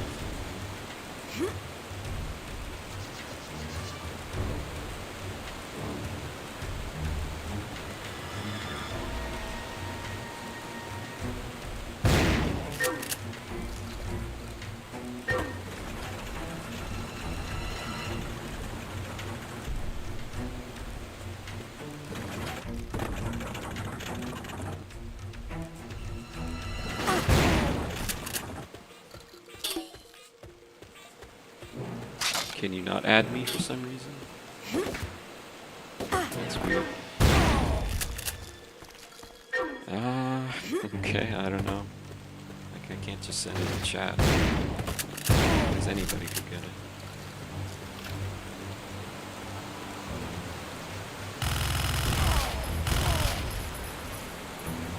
This is a very dangerous spot. A lot of people die here.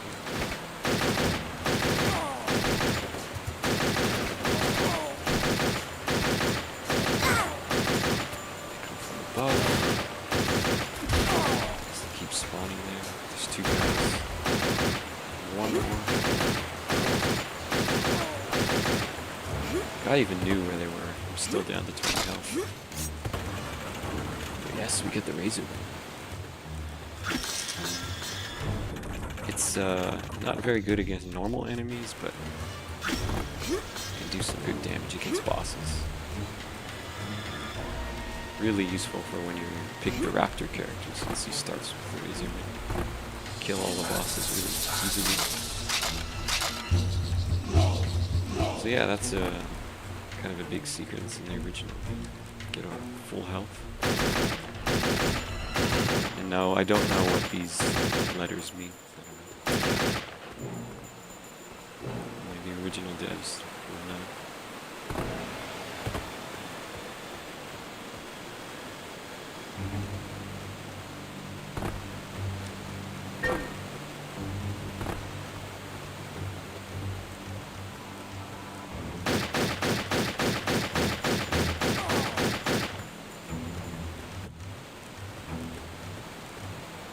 So you can go up here if you want to, but there's just 4 life forces.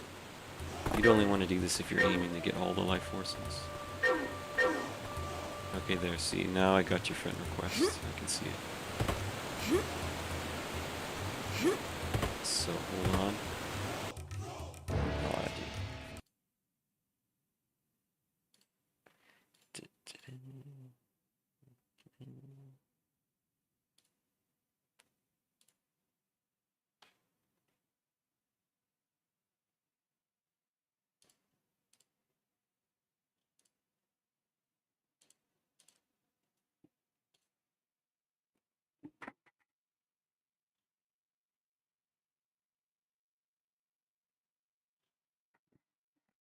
Huh.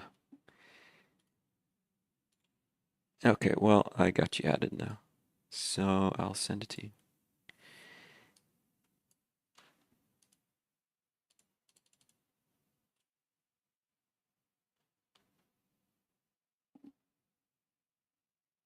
And there you go.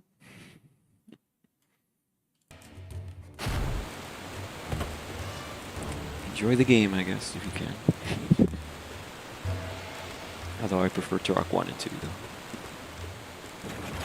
Unfortunately, I don't have any keys for those. I'm not sure if I want to ask for any more.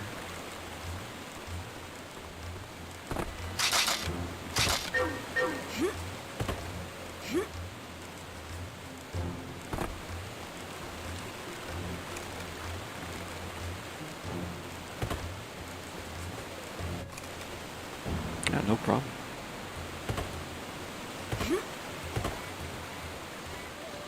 And so now that we're done these gateways, or, yeah, we can either, this is where you have a choice. If you're Joshua, or Joseph, you can actually go under here.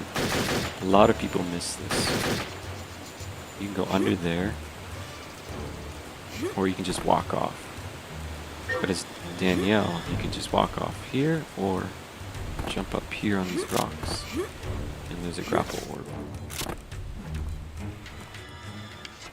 And you actually get the rocket launcher down there as well.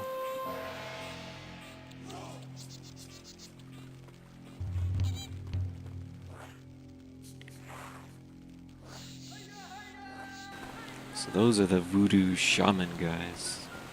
That guy is supposed to like regenerate more voodoo pipeline guys. Which I'm gonna head down there.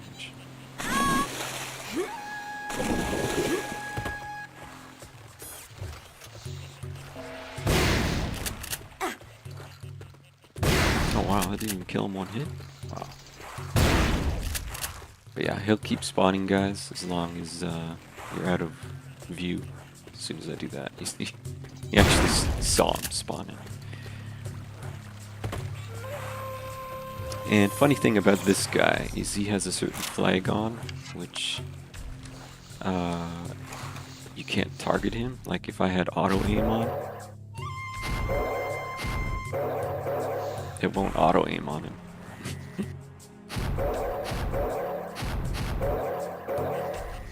And I don't think you can bore him either. See, bore won't lock on either. For some reason, I don't know why they added it on this guy.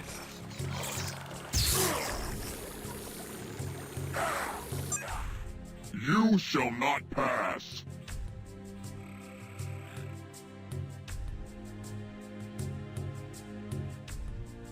You're not Gandalf.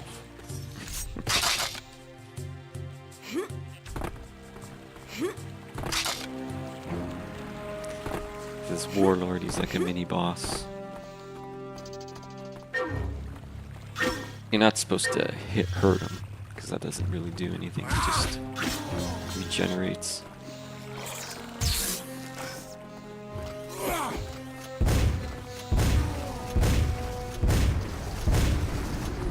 What you gotta do is you gotta lead him over here, and then you push the switch. And he falls down below.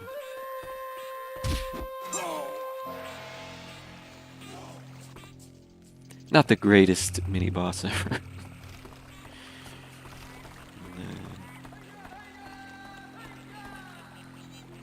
Definitely could have been a lot better.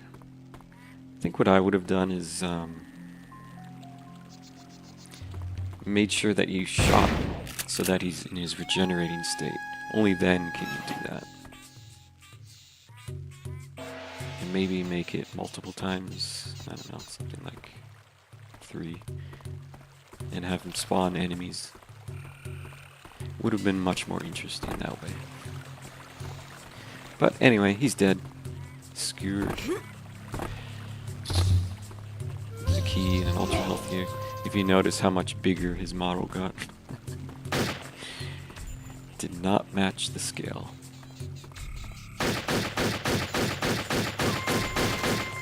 This is actually where Joseph comes out. If you took that other path.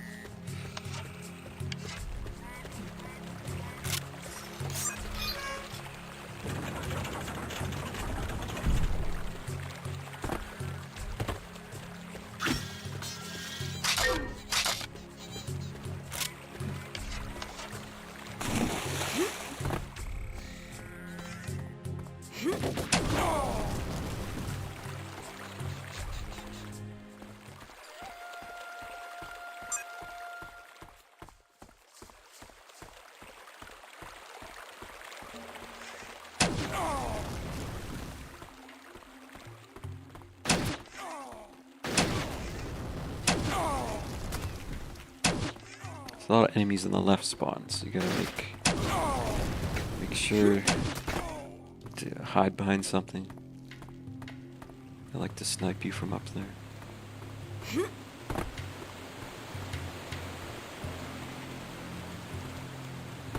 there supposed to be another enemy?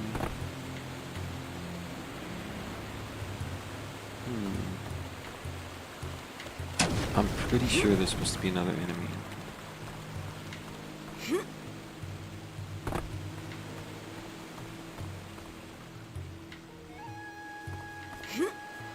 Oh, I killed him?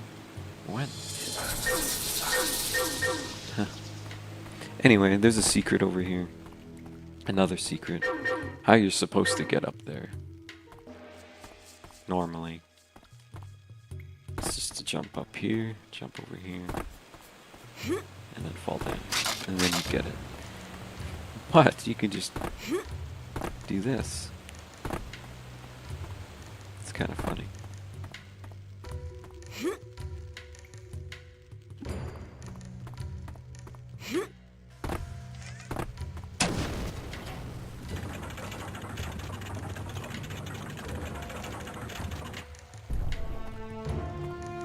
And on the remaster version, a lot of the characters can jump over this gap and skip this little section over here in the mines.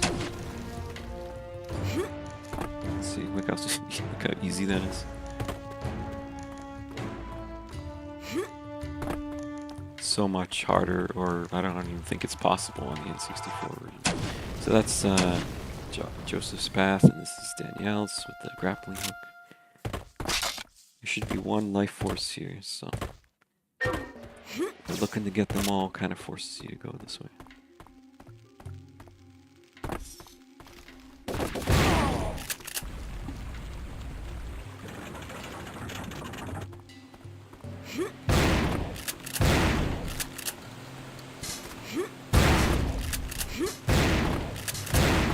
You really gotta watch out for these pipe blower guys. They can get into a state where they're like turn into shooting machine gun at you. It did happen in the original game as well. Yeah, like that. Just reset their animation and it should be good.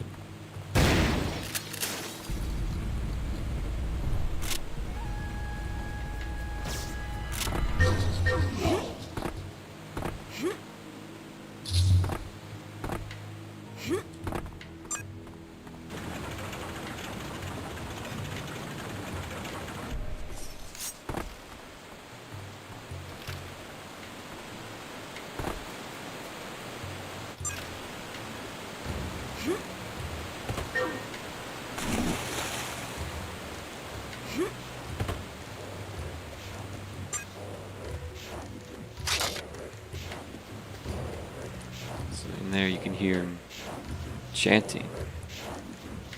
What they're saying is chanting 4 in a loop. So you put the scepter in here and then the wall comes down. But in this remaster with the collision changes, you can just jump over. Actually kill this guy. It's okay because all you get is a PSG part, so 4 life forces for cheating it. But that's it. Whoa, machine gun. Always gotta be careful of these guys.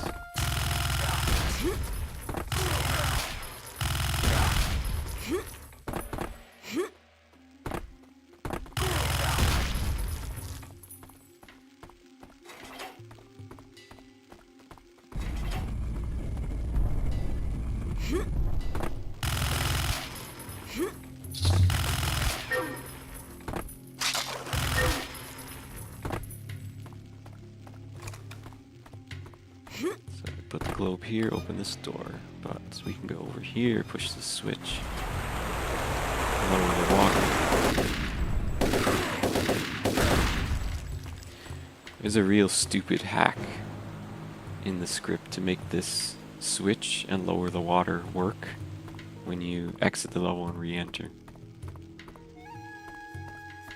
If you want to see how stupid it is, you can actually open up the script for this and view it. It's like, check if this switch is at this position and it's turned on, then lower the water. It's like, it's terrible.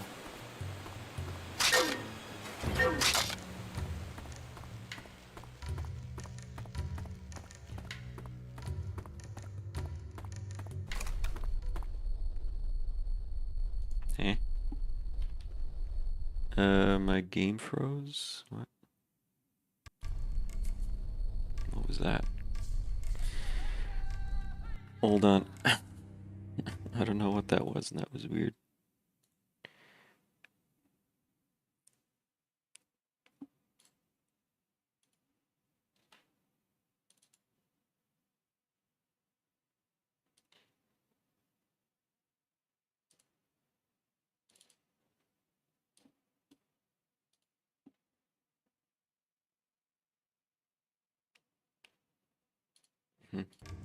I don't know.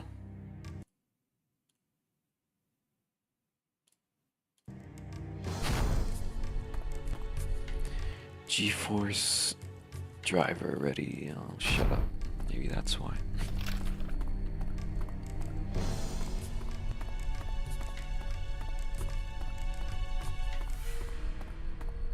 Here we come to the Fireborn home. Volcano area.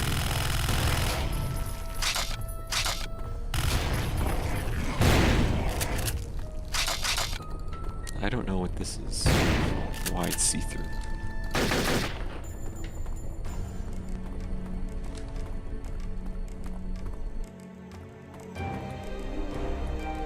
But here it's all about wind, which you can't even see. Like I'm flying on wind now.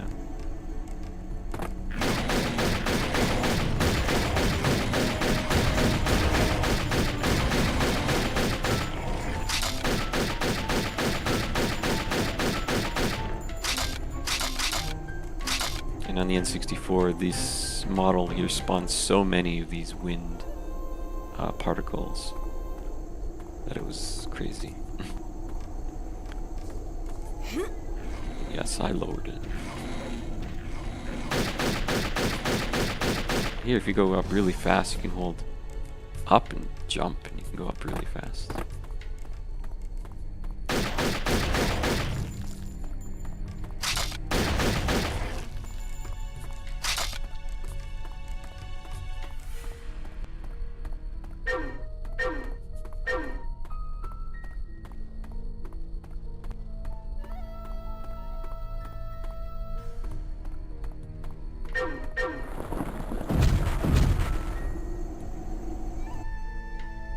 I actually fixed the audio for that little rock falling.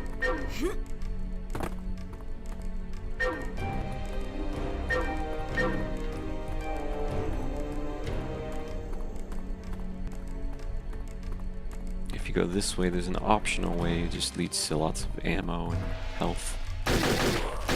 And a lot of enemies too.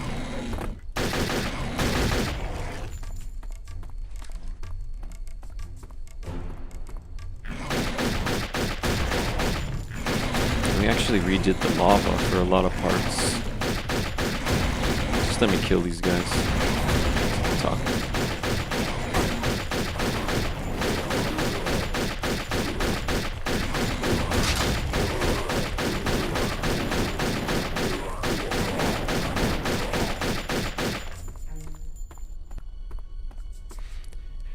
So all the lava in the N64 version was just a flat texture, static texture.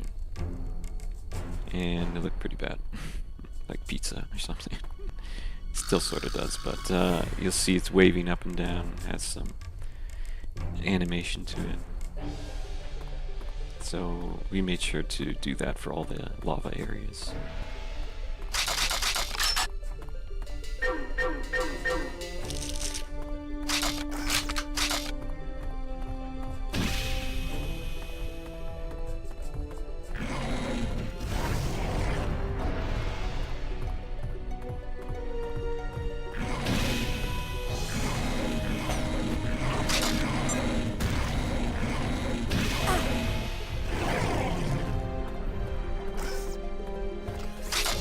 Cerebral Burst has a pretty big explosion radius. And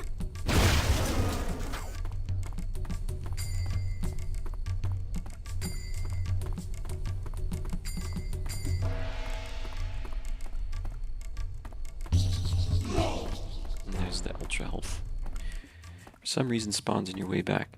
In the original you can actually go backwards and it'll still be there. So you can keep getting them. And yes, I fixed that. You could also do that with the what's the guy's name? The Warlord boss too, because that spawns an Ultra Health. But I also fixed that. Oh, you gotta go? Okay. No, thanks for watching. Congrats for getting the game for free. Anyway, I really appreciate it. Thanks for being here.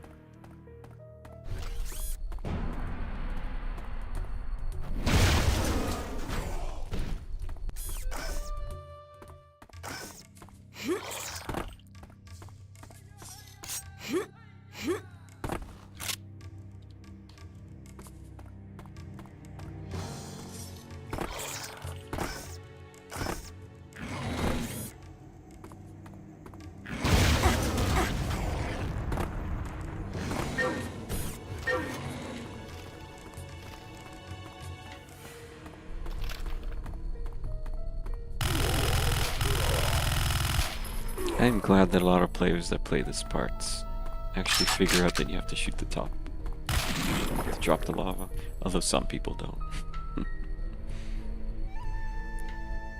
This game really requires you to look up and shoot stuff in some parts.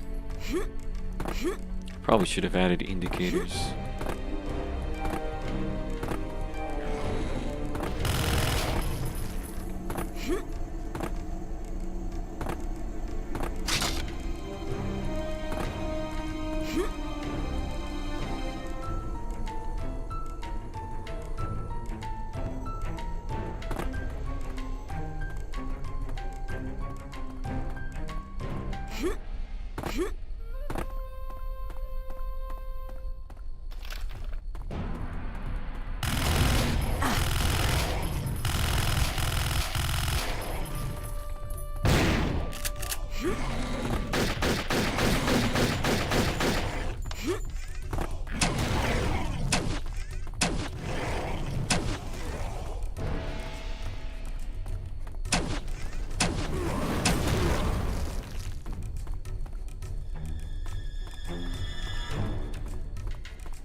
And these enemies are so pointless. The only time they're ever used the whole game.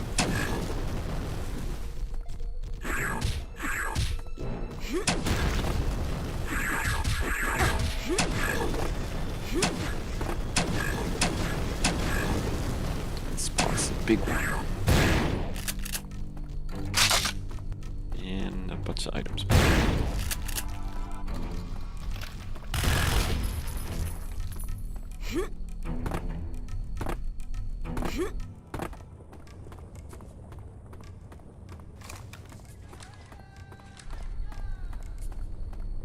So again, you gotta look up and shoot something. Alright, keep going. There's an orb over here for Danielle. Get some life forces.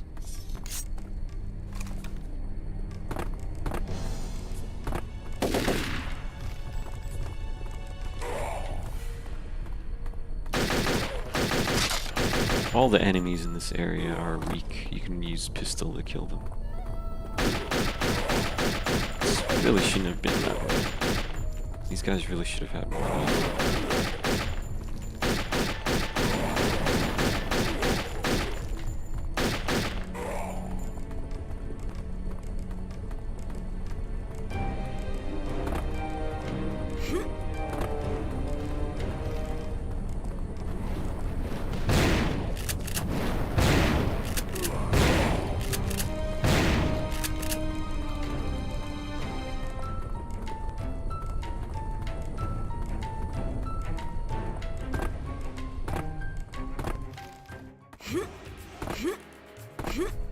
Here's the next boss.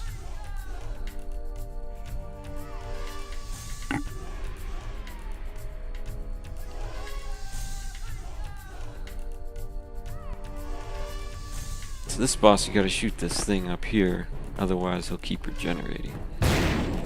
Keep going under the lava and regenerate his health.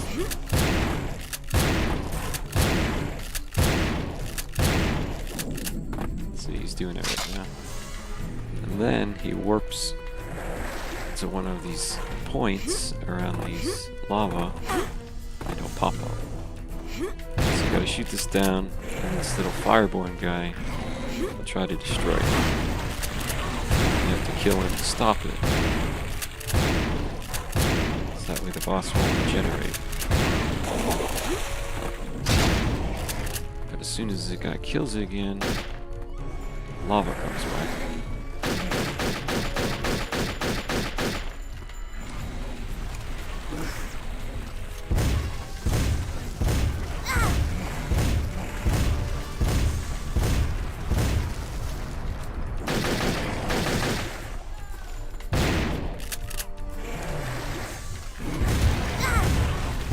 Now I could kill this guy easily with the razor. It's like a really cheap way to do it, but I'm gonna do it the normal way.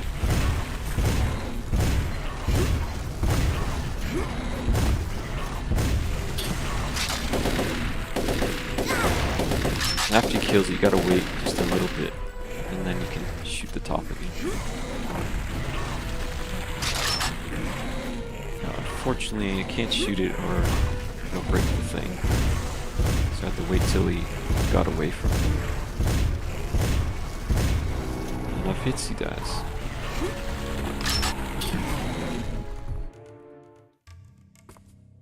You get the Gem of Fire. And we fixed up this level here. In the original there's a triangle right here missing. You could fall right through. Fall right through the world.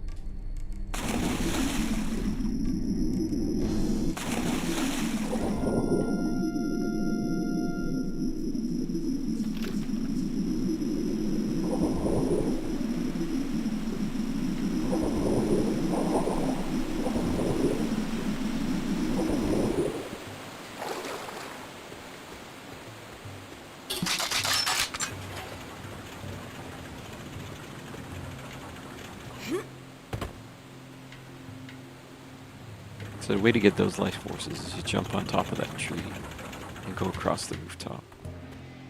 That's how you get those.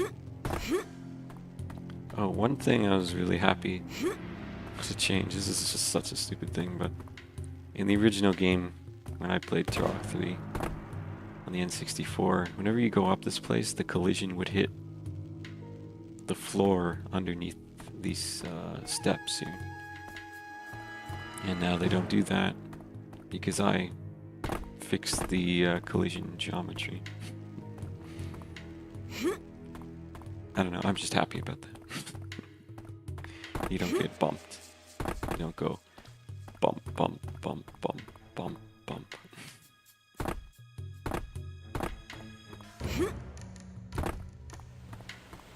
Anyway, I got the gems, so I can go to the next level.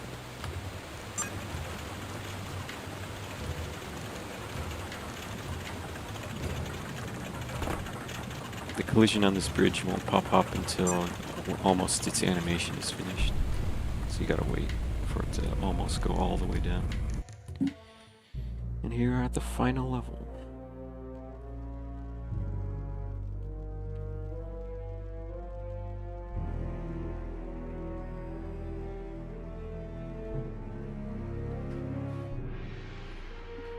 The sons of stone will fail. The child will die. Chaos will commence. Who are you? We are the sons and daughters of darkness. We are the children of oblivion. You're helping it? We are part of it. We were ancient before the birth of your insignificant universe. Once the darkness that is oblivion destroyed all that stood before it, we devoured entire worlds, fed upon the suffering, reveled in the glory of our omnipotence. The birth of this universe nearly destroyed us. Now, the time of our return has come. Oblivion is at hand. The hell it is! You were nearly destroyed once. We can stop you. We shall see.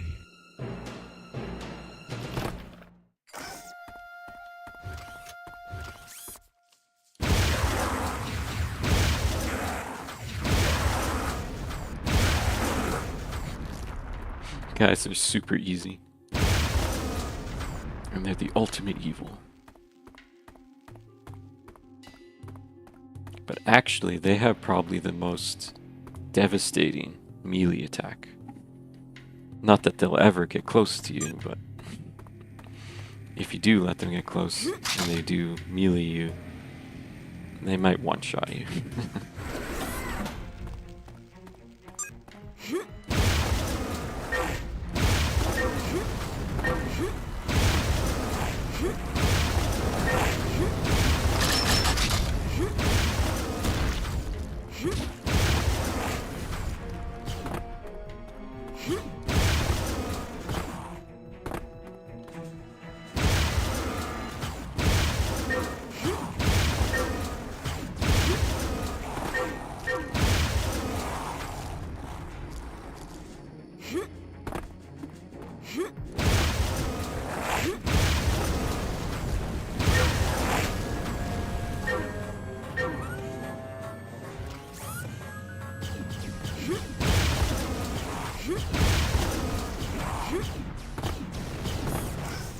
So you see, enemies are not popping up because I didn't kill them yet. As soon as I kill these guys, more will show up.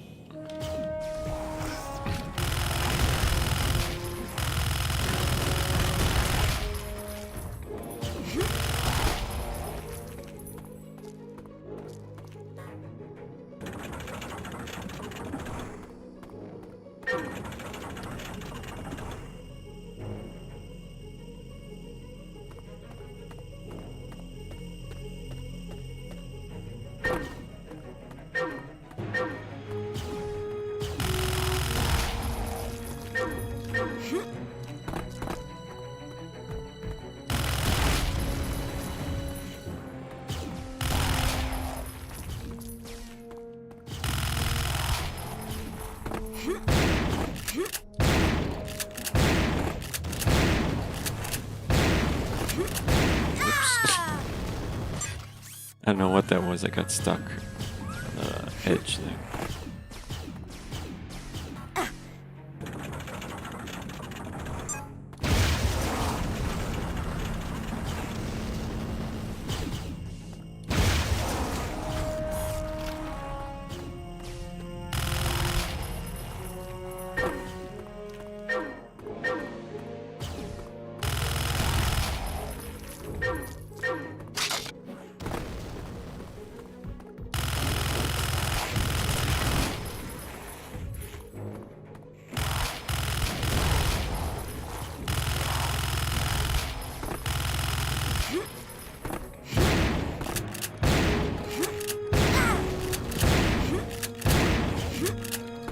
Shotgun is useless at a distance.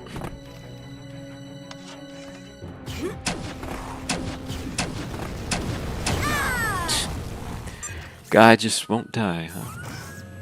Okay.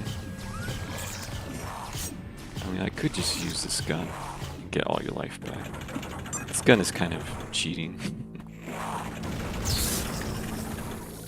It's like, oh, I need life. Like, I don't even think if someone is shooting you while you're doing this that they'll take enough damage that you'll lose life in the end, because you won't. You'll only gain life.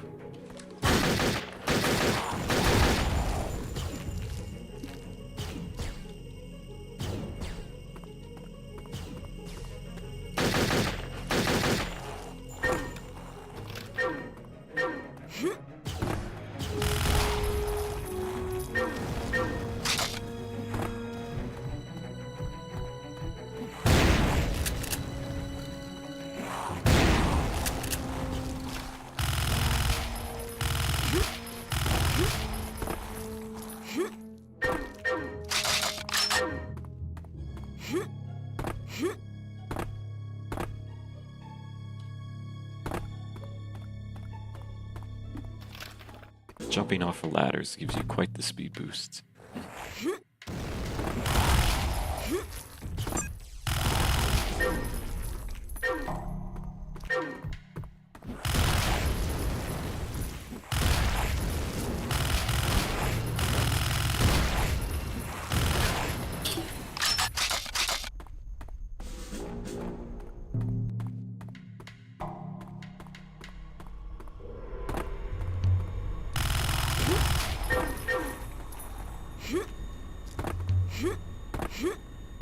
There's definitely some funniness with this little part here. You push these two little ore mines here go away. But if you go over here and enter the next level, then go back, you could actually re-push the switch, and they would pop up and do some weird stuff on the original game. Eventually they disappear, because it's set to a timer and then they disappear. But I remember that was something I had to fix.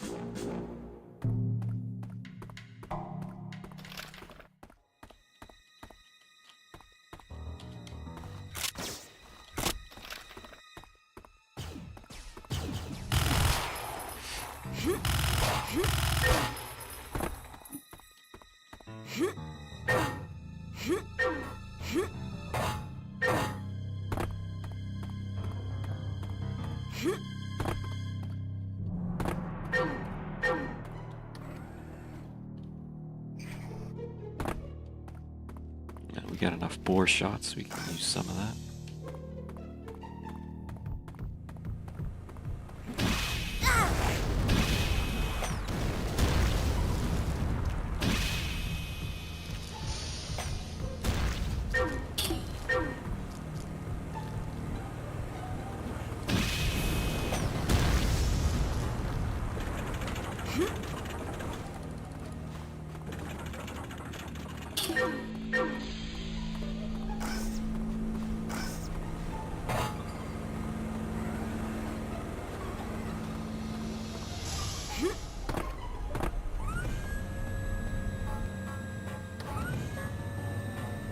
I remember fixing this part too. If you stay in here close to the door, you can actually, when the level transitions to the next level, you'd be on the other side of this door.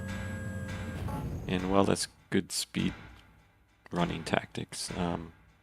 There's actually problems if you decide to go back in, so it would close, and then you go back in. There's no way those doors would open.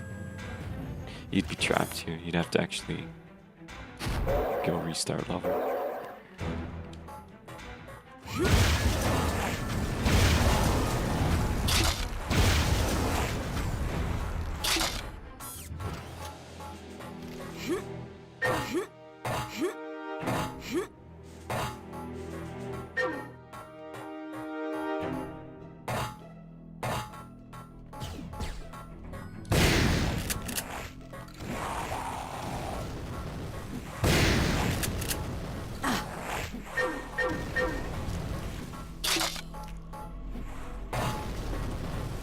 So this section is kind of boring, although I did fix it.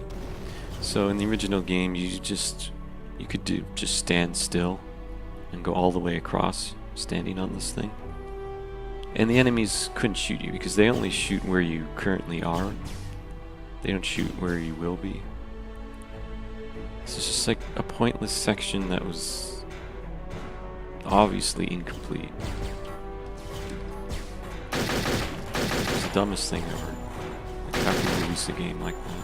But okay. So anyway, I fixed it. Now they can actually hit you. You just have to do a bit of dodging and kill. And PC's part is over there, but I'm not gonna get that. I already missed one anyway.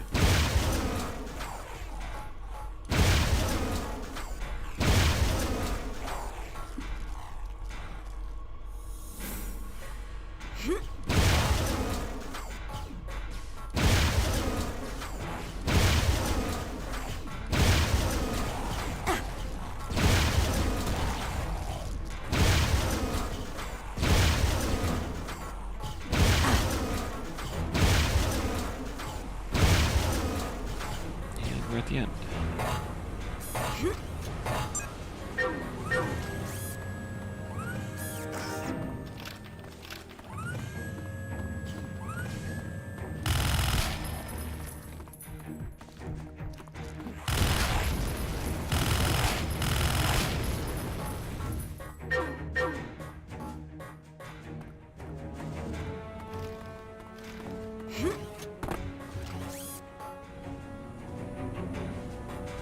I can kind of cheese this and jump over there. Oh, I missed it. think I need to go a little higher. Actually, I'm not sure I had enough life. But that is a shortcut you can do. You can skip this part of the level. It's easier if you're Joseph or the Raptor.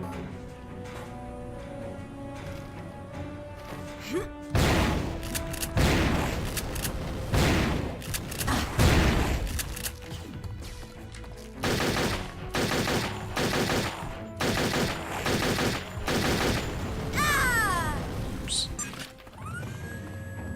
Gotta remember to stay away from those grenades.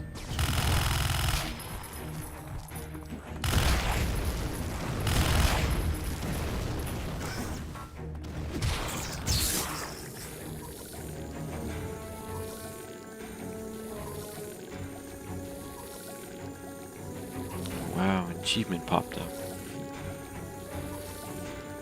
I forgot I didn't have them all. I got over 100 life from that guy. Crazy.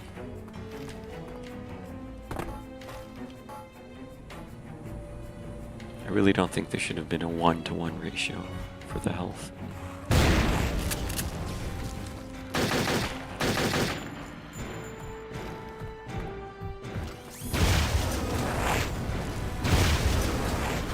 In the original game, this wall here that gets destroyed later didn't even have collision. You could actually just shoot right through it, hit the barrels on the other side, and blow up the wall.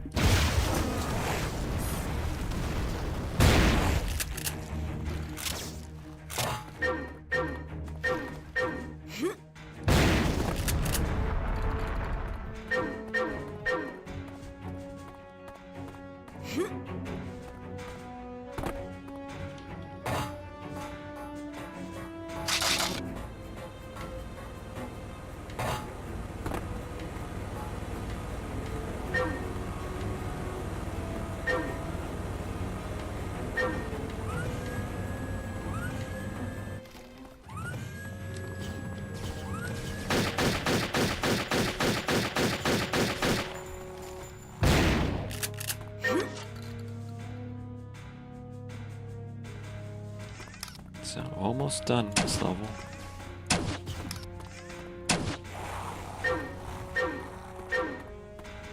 It's so badly designed that you're gonna take damage if you don't go down the ladder. Or you can maybe go in here. Still take damage. Ball damage. I don't know why they added it in this game.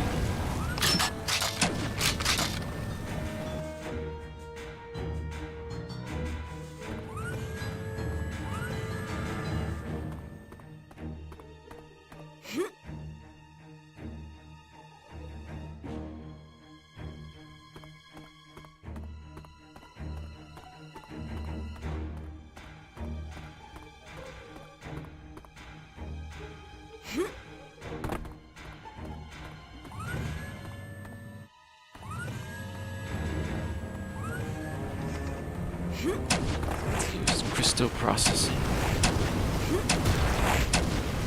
They process the crystals for our Oblivion's health, apparently.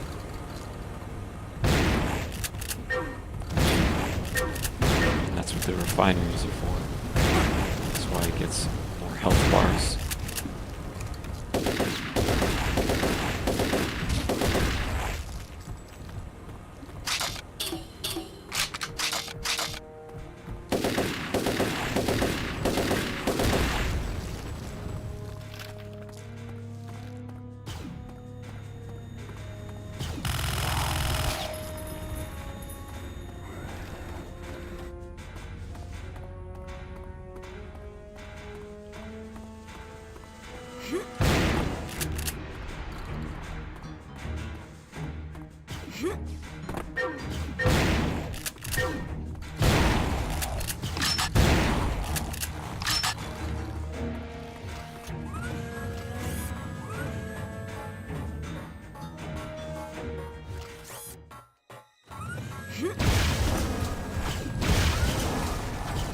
in this game, the way the explosion damage works is it's better to actually shoot near them, not directly hit them, because you do more damage that way. You can believe that.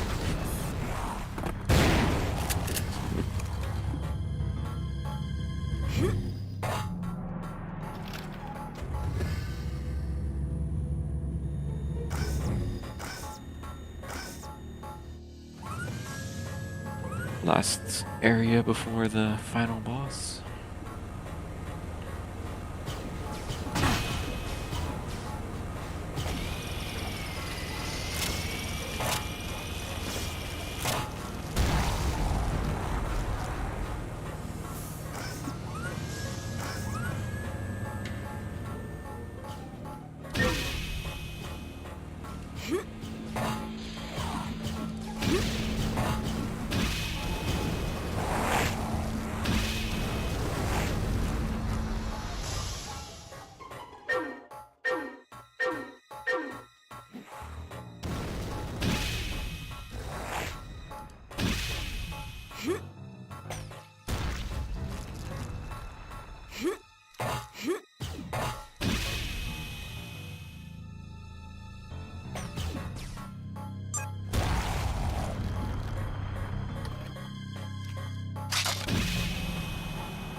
What? He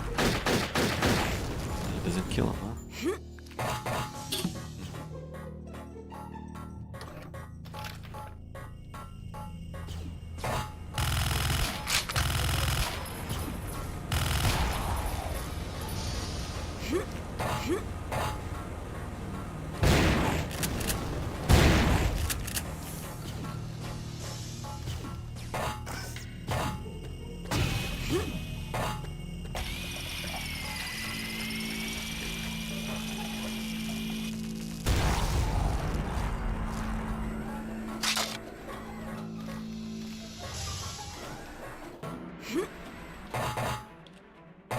Here's Oblivion. There now, you're safe. Danielle, stop! Adon, what's the matter? We misinterpreted the signs. The child is not our salvation. He... What's the matter? Danny! Get back! Haven't you come to save us? Joseph, do you have a shot? No! Now!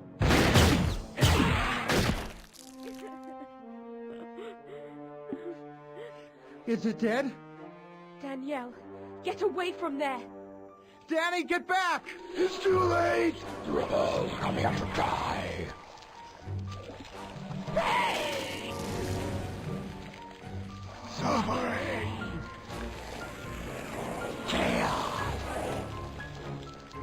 Oblivion!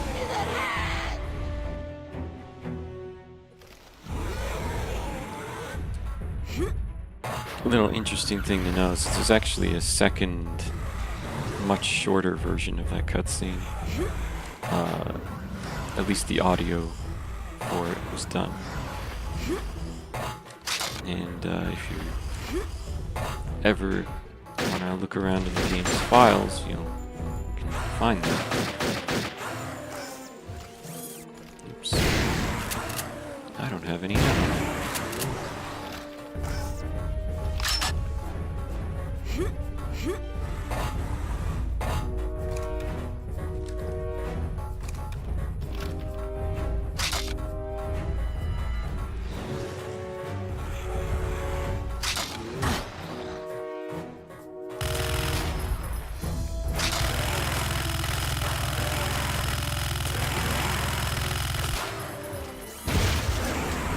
Just got it.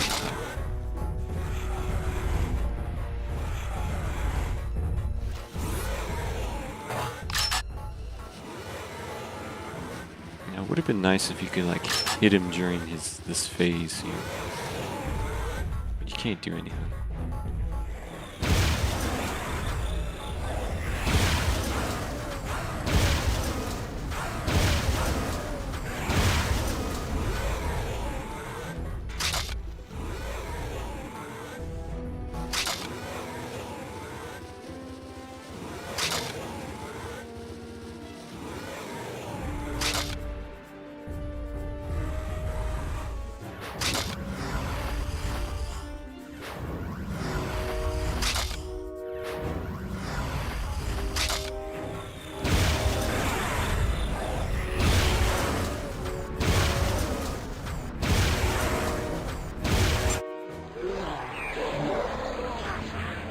That's how you beat Oblivion. It's a pretty easy boss when you know what to do. Oh, his head gets blown off. Brutal.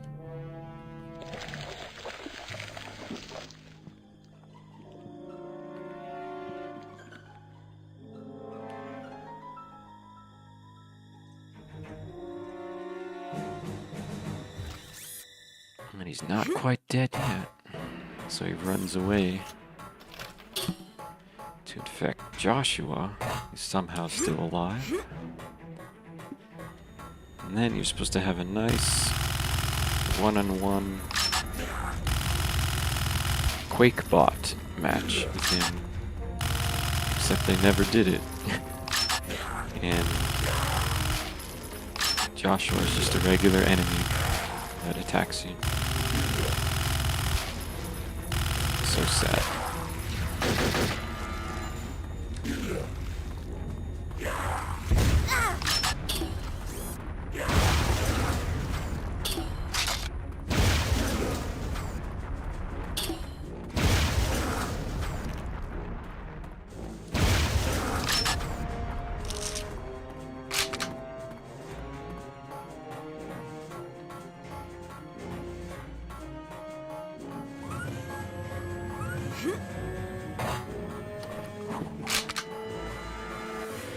It's a risky jump.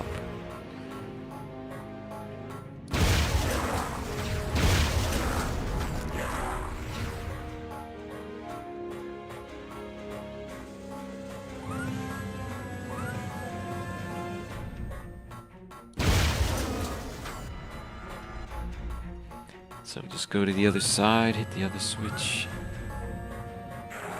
You're almost there.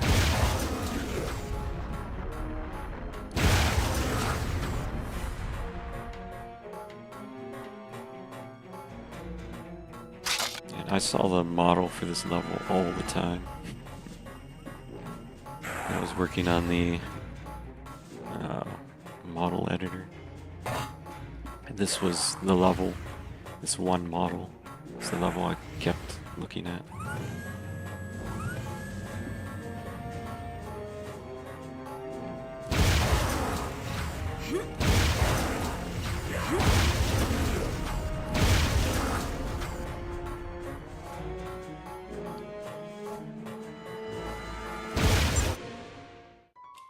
Joshua? Hi, Danny. Josh, how? The house, the explosion, the... Shh. I'm all right. Everything's going to be fine now. I saw you shot. I saw you fall.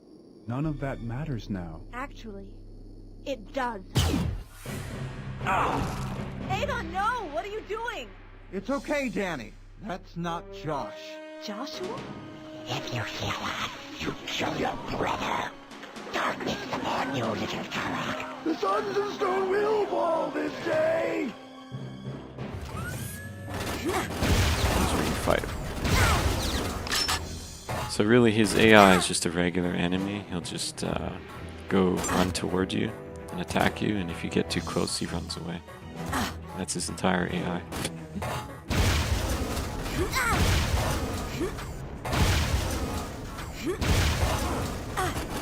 We did change his model with this part, so he didn't have his regular clothes. He has his, or actually it's in the cutscene. It's his Turok uniform, not his casual clothes. So yeah, this might have been a good fight if they ever finished the bot work with him.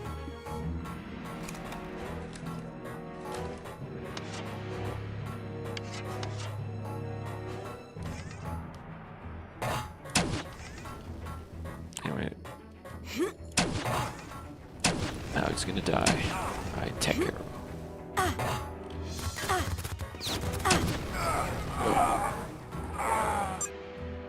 And I added in that death animation. Because there was 2 unused death animations, so I just randomly play one of the death animations. These satchels, the energy of creation nearly destroyed you once. Now we're gonna finish it. Even this cutscene wasn't correctly done in the Took our original. brother. when he explodes, there's an explosion that's supposed to pop up near to the right where that ramp is. It's like they didn't get the coordinates right. I was wrong about my visions, Danny. I know. The child, it was a trap. No, Danny. There is another child. Your child. The child is yours, Danny. You're pregnant. It happened just before Brian died. He never knew we were going to have a baby. He will be special, Danny. Protect him. No, Josh, please don't go.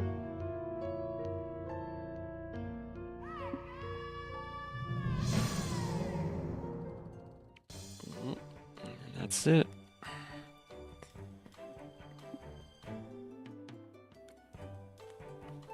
It's unfortunate they never made another game. Just left it on a cliffhanger like that.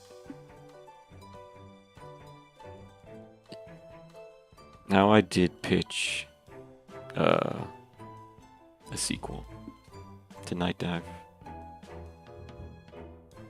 I don't think it's gonna get made, but I went through gameplay, mostly story. I actually wrote the whole story for a potential sequel. So it was a fun, interesting thing to do. I'd never done that before, and I had to do a lot of research, read all the comics again for like the third or fourth time, just to make sure what I'm doing was right. And yeah, I don't think it's gonna happen, but would have been good if done correctly.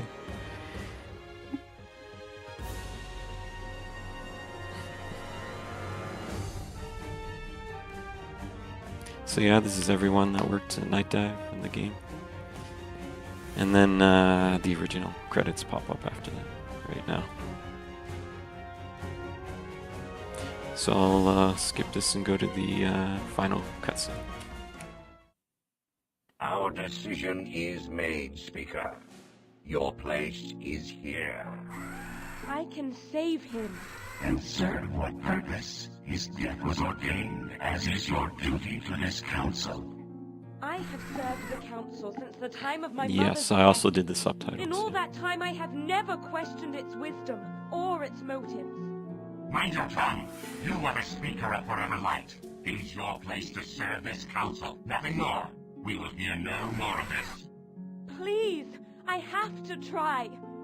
For Joshua. Be warned, Speaker. The course you choose now may well determine the future of your family's standing with this council. It is the will of the Council of Voices that you remain here and fulfill the duties that you are bound to by birth. Is this to be my thanks for a lifetime of servitude? Is this to be my legacy to my mother? I can save him! If the council will not grant me this reprieve, then I have no choice but to defy its wishes.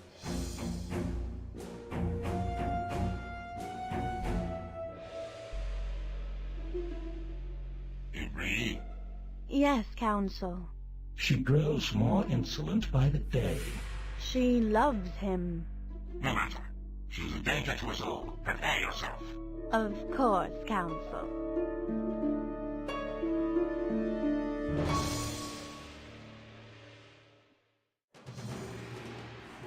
And that's how it ends.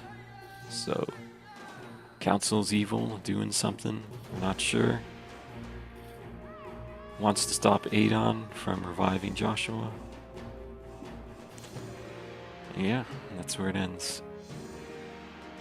It's too bad.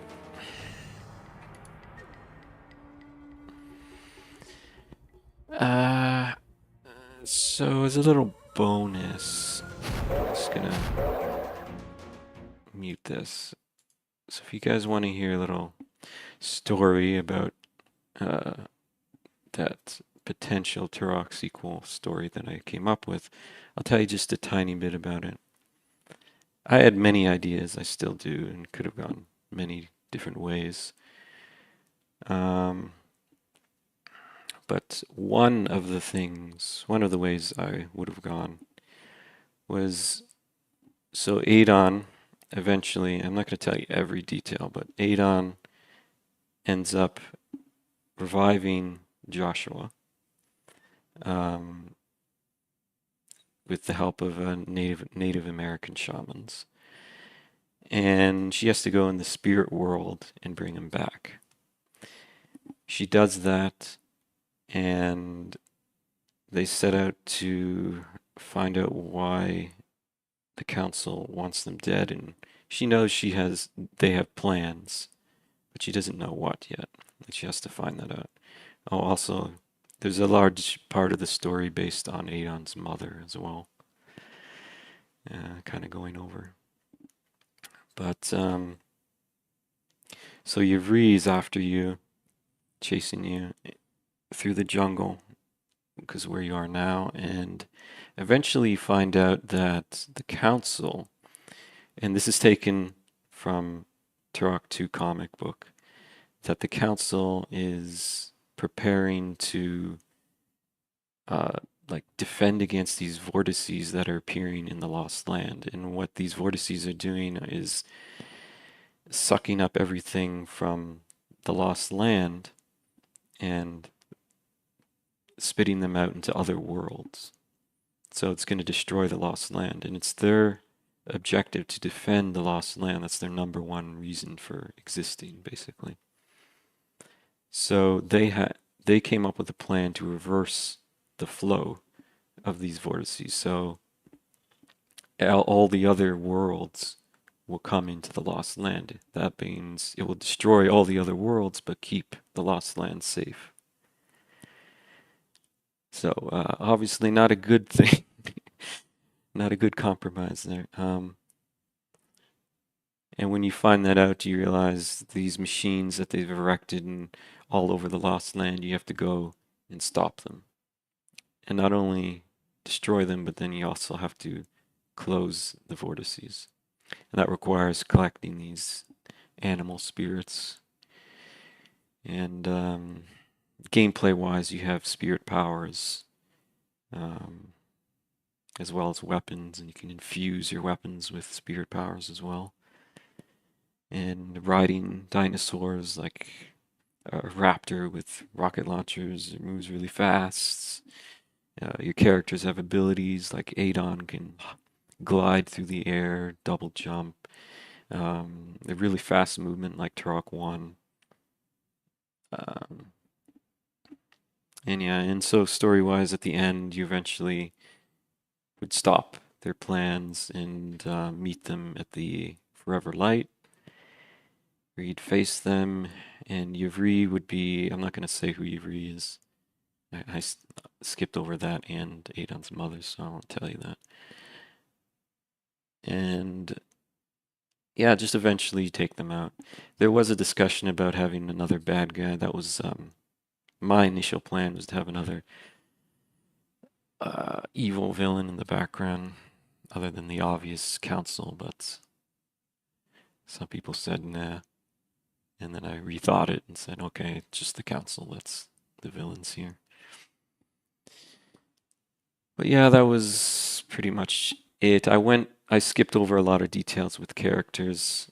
I would also say that I added a couple characters from Rage Wars into the story, and I thought were really interesting. Side missions. And also some returning characters from Turok 1. And by that I mean not the main characters, but the other characters in Turok 1, 2, Rage Wars. Who cares about 3? But yeah, oh yeah, I should have said the main characters, of course, would have been Talset, Joshua, and then of course we needed to include Danielle and Joseph. And Adon would also be a playable character, so you have 5 characters at least. And there was a very interesting idea of having Danielle have a pet raptor, and you could use that for certain attacks. So that would have been interesting as well. Yeah. Now, I did skip over some details, but I thought it would be a pretty cool game. Don't think it's going to happen. It's kind of a big project, and it's a brand new game. If you'll notice, Night Dive doesn't really do new games. I was just happy that they were interested. Stephen Kick was interested a little bit. But it's definitely a big endeavor to do for the company, so I understand why it won't be happening. Anyway, who knows? Maybe there's more Turok games in the future from other companies. Never know. Anyway, I've been streaming for 3 hours. I think that's enough for me. Anyone that's still here, thanks for watching. Really appreciate it. And let me see what else I have in the future. I don't think I have anything else, because I don't have many more keys to give out. I have some Atari stuff. Don't know if anyone's interested in that, in those old Atari games. Well, they're recharged, because they're made remakes of their old Atari games, like Asteroids and stuff. I don't know. Maybe I'll throw some keys like that around, but I'll be playing Night Dive games, so maybe I'll do that in the future. Okay, so thanks for. Let's see how many people are watching. Looks like 2. Thanks for watching, guys. See you later.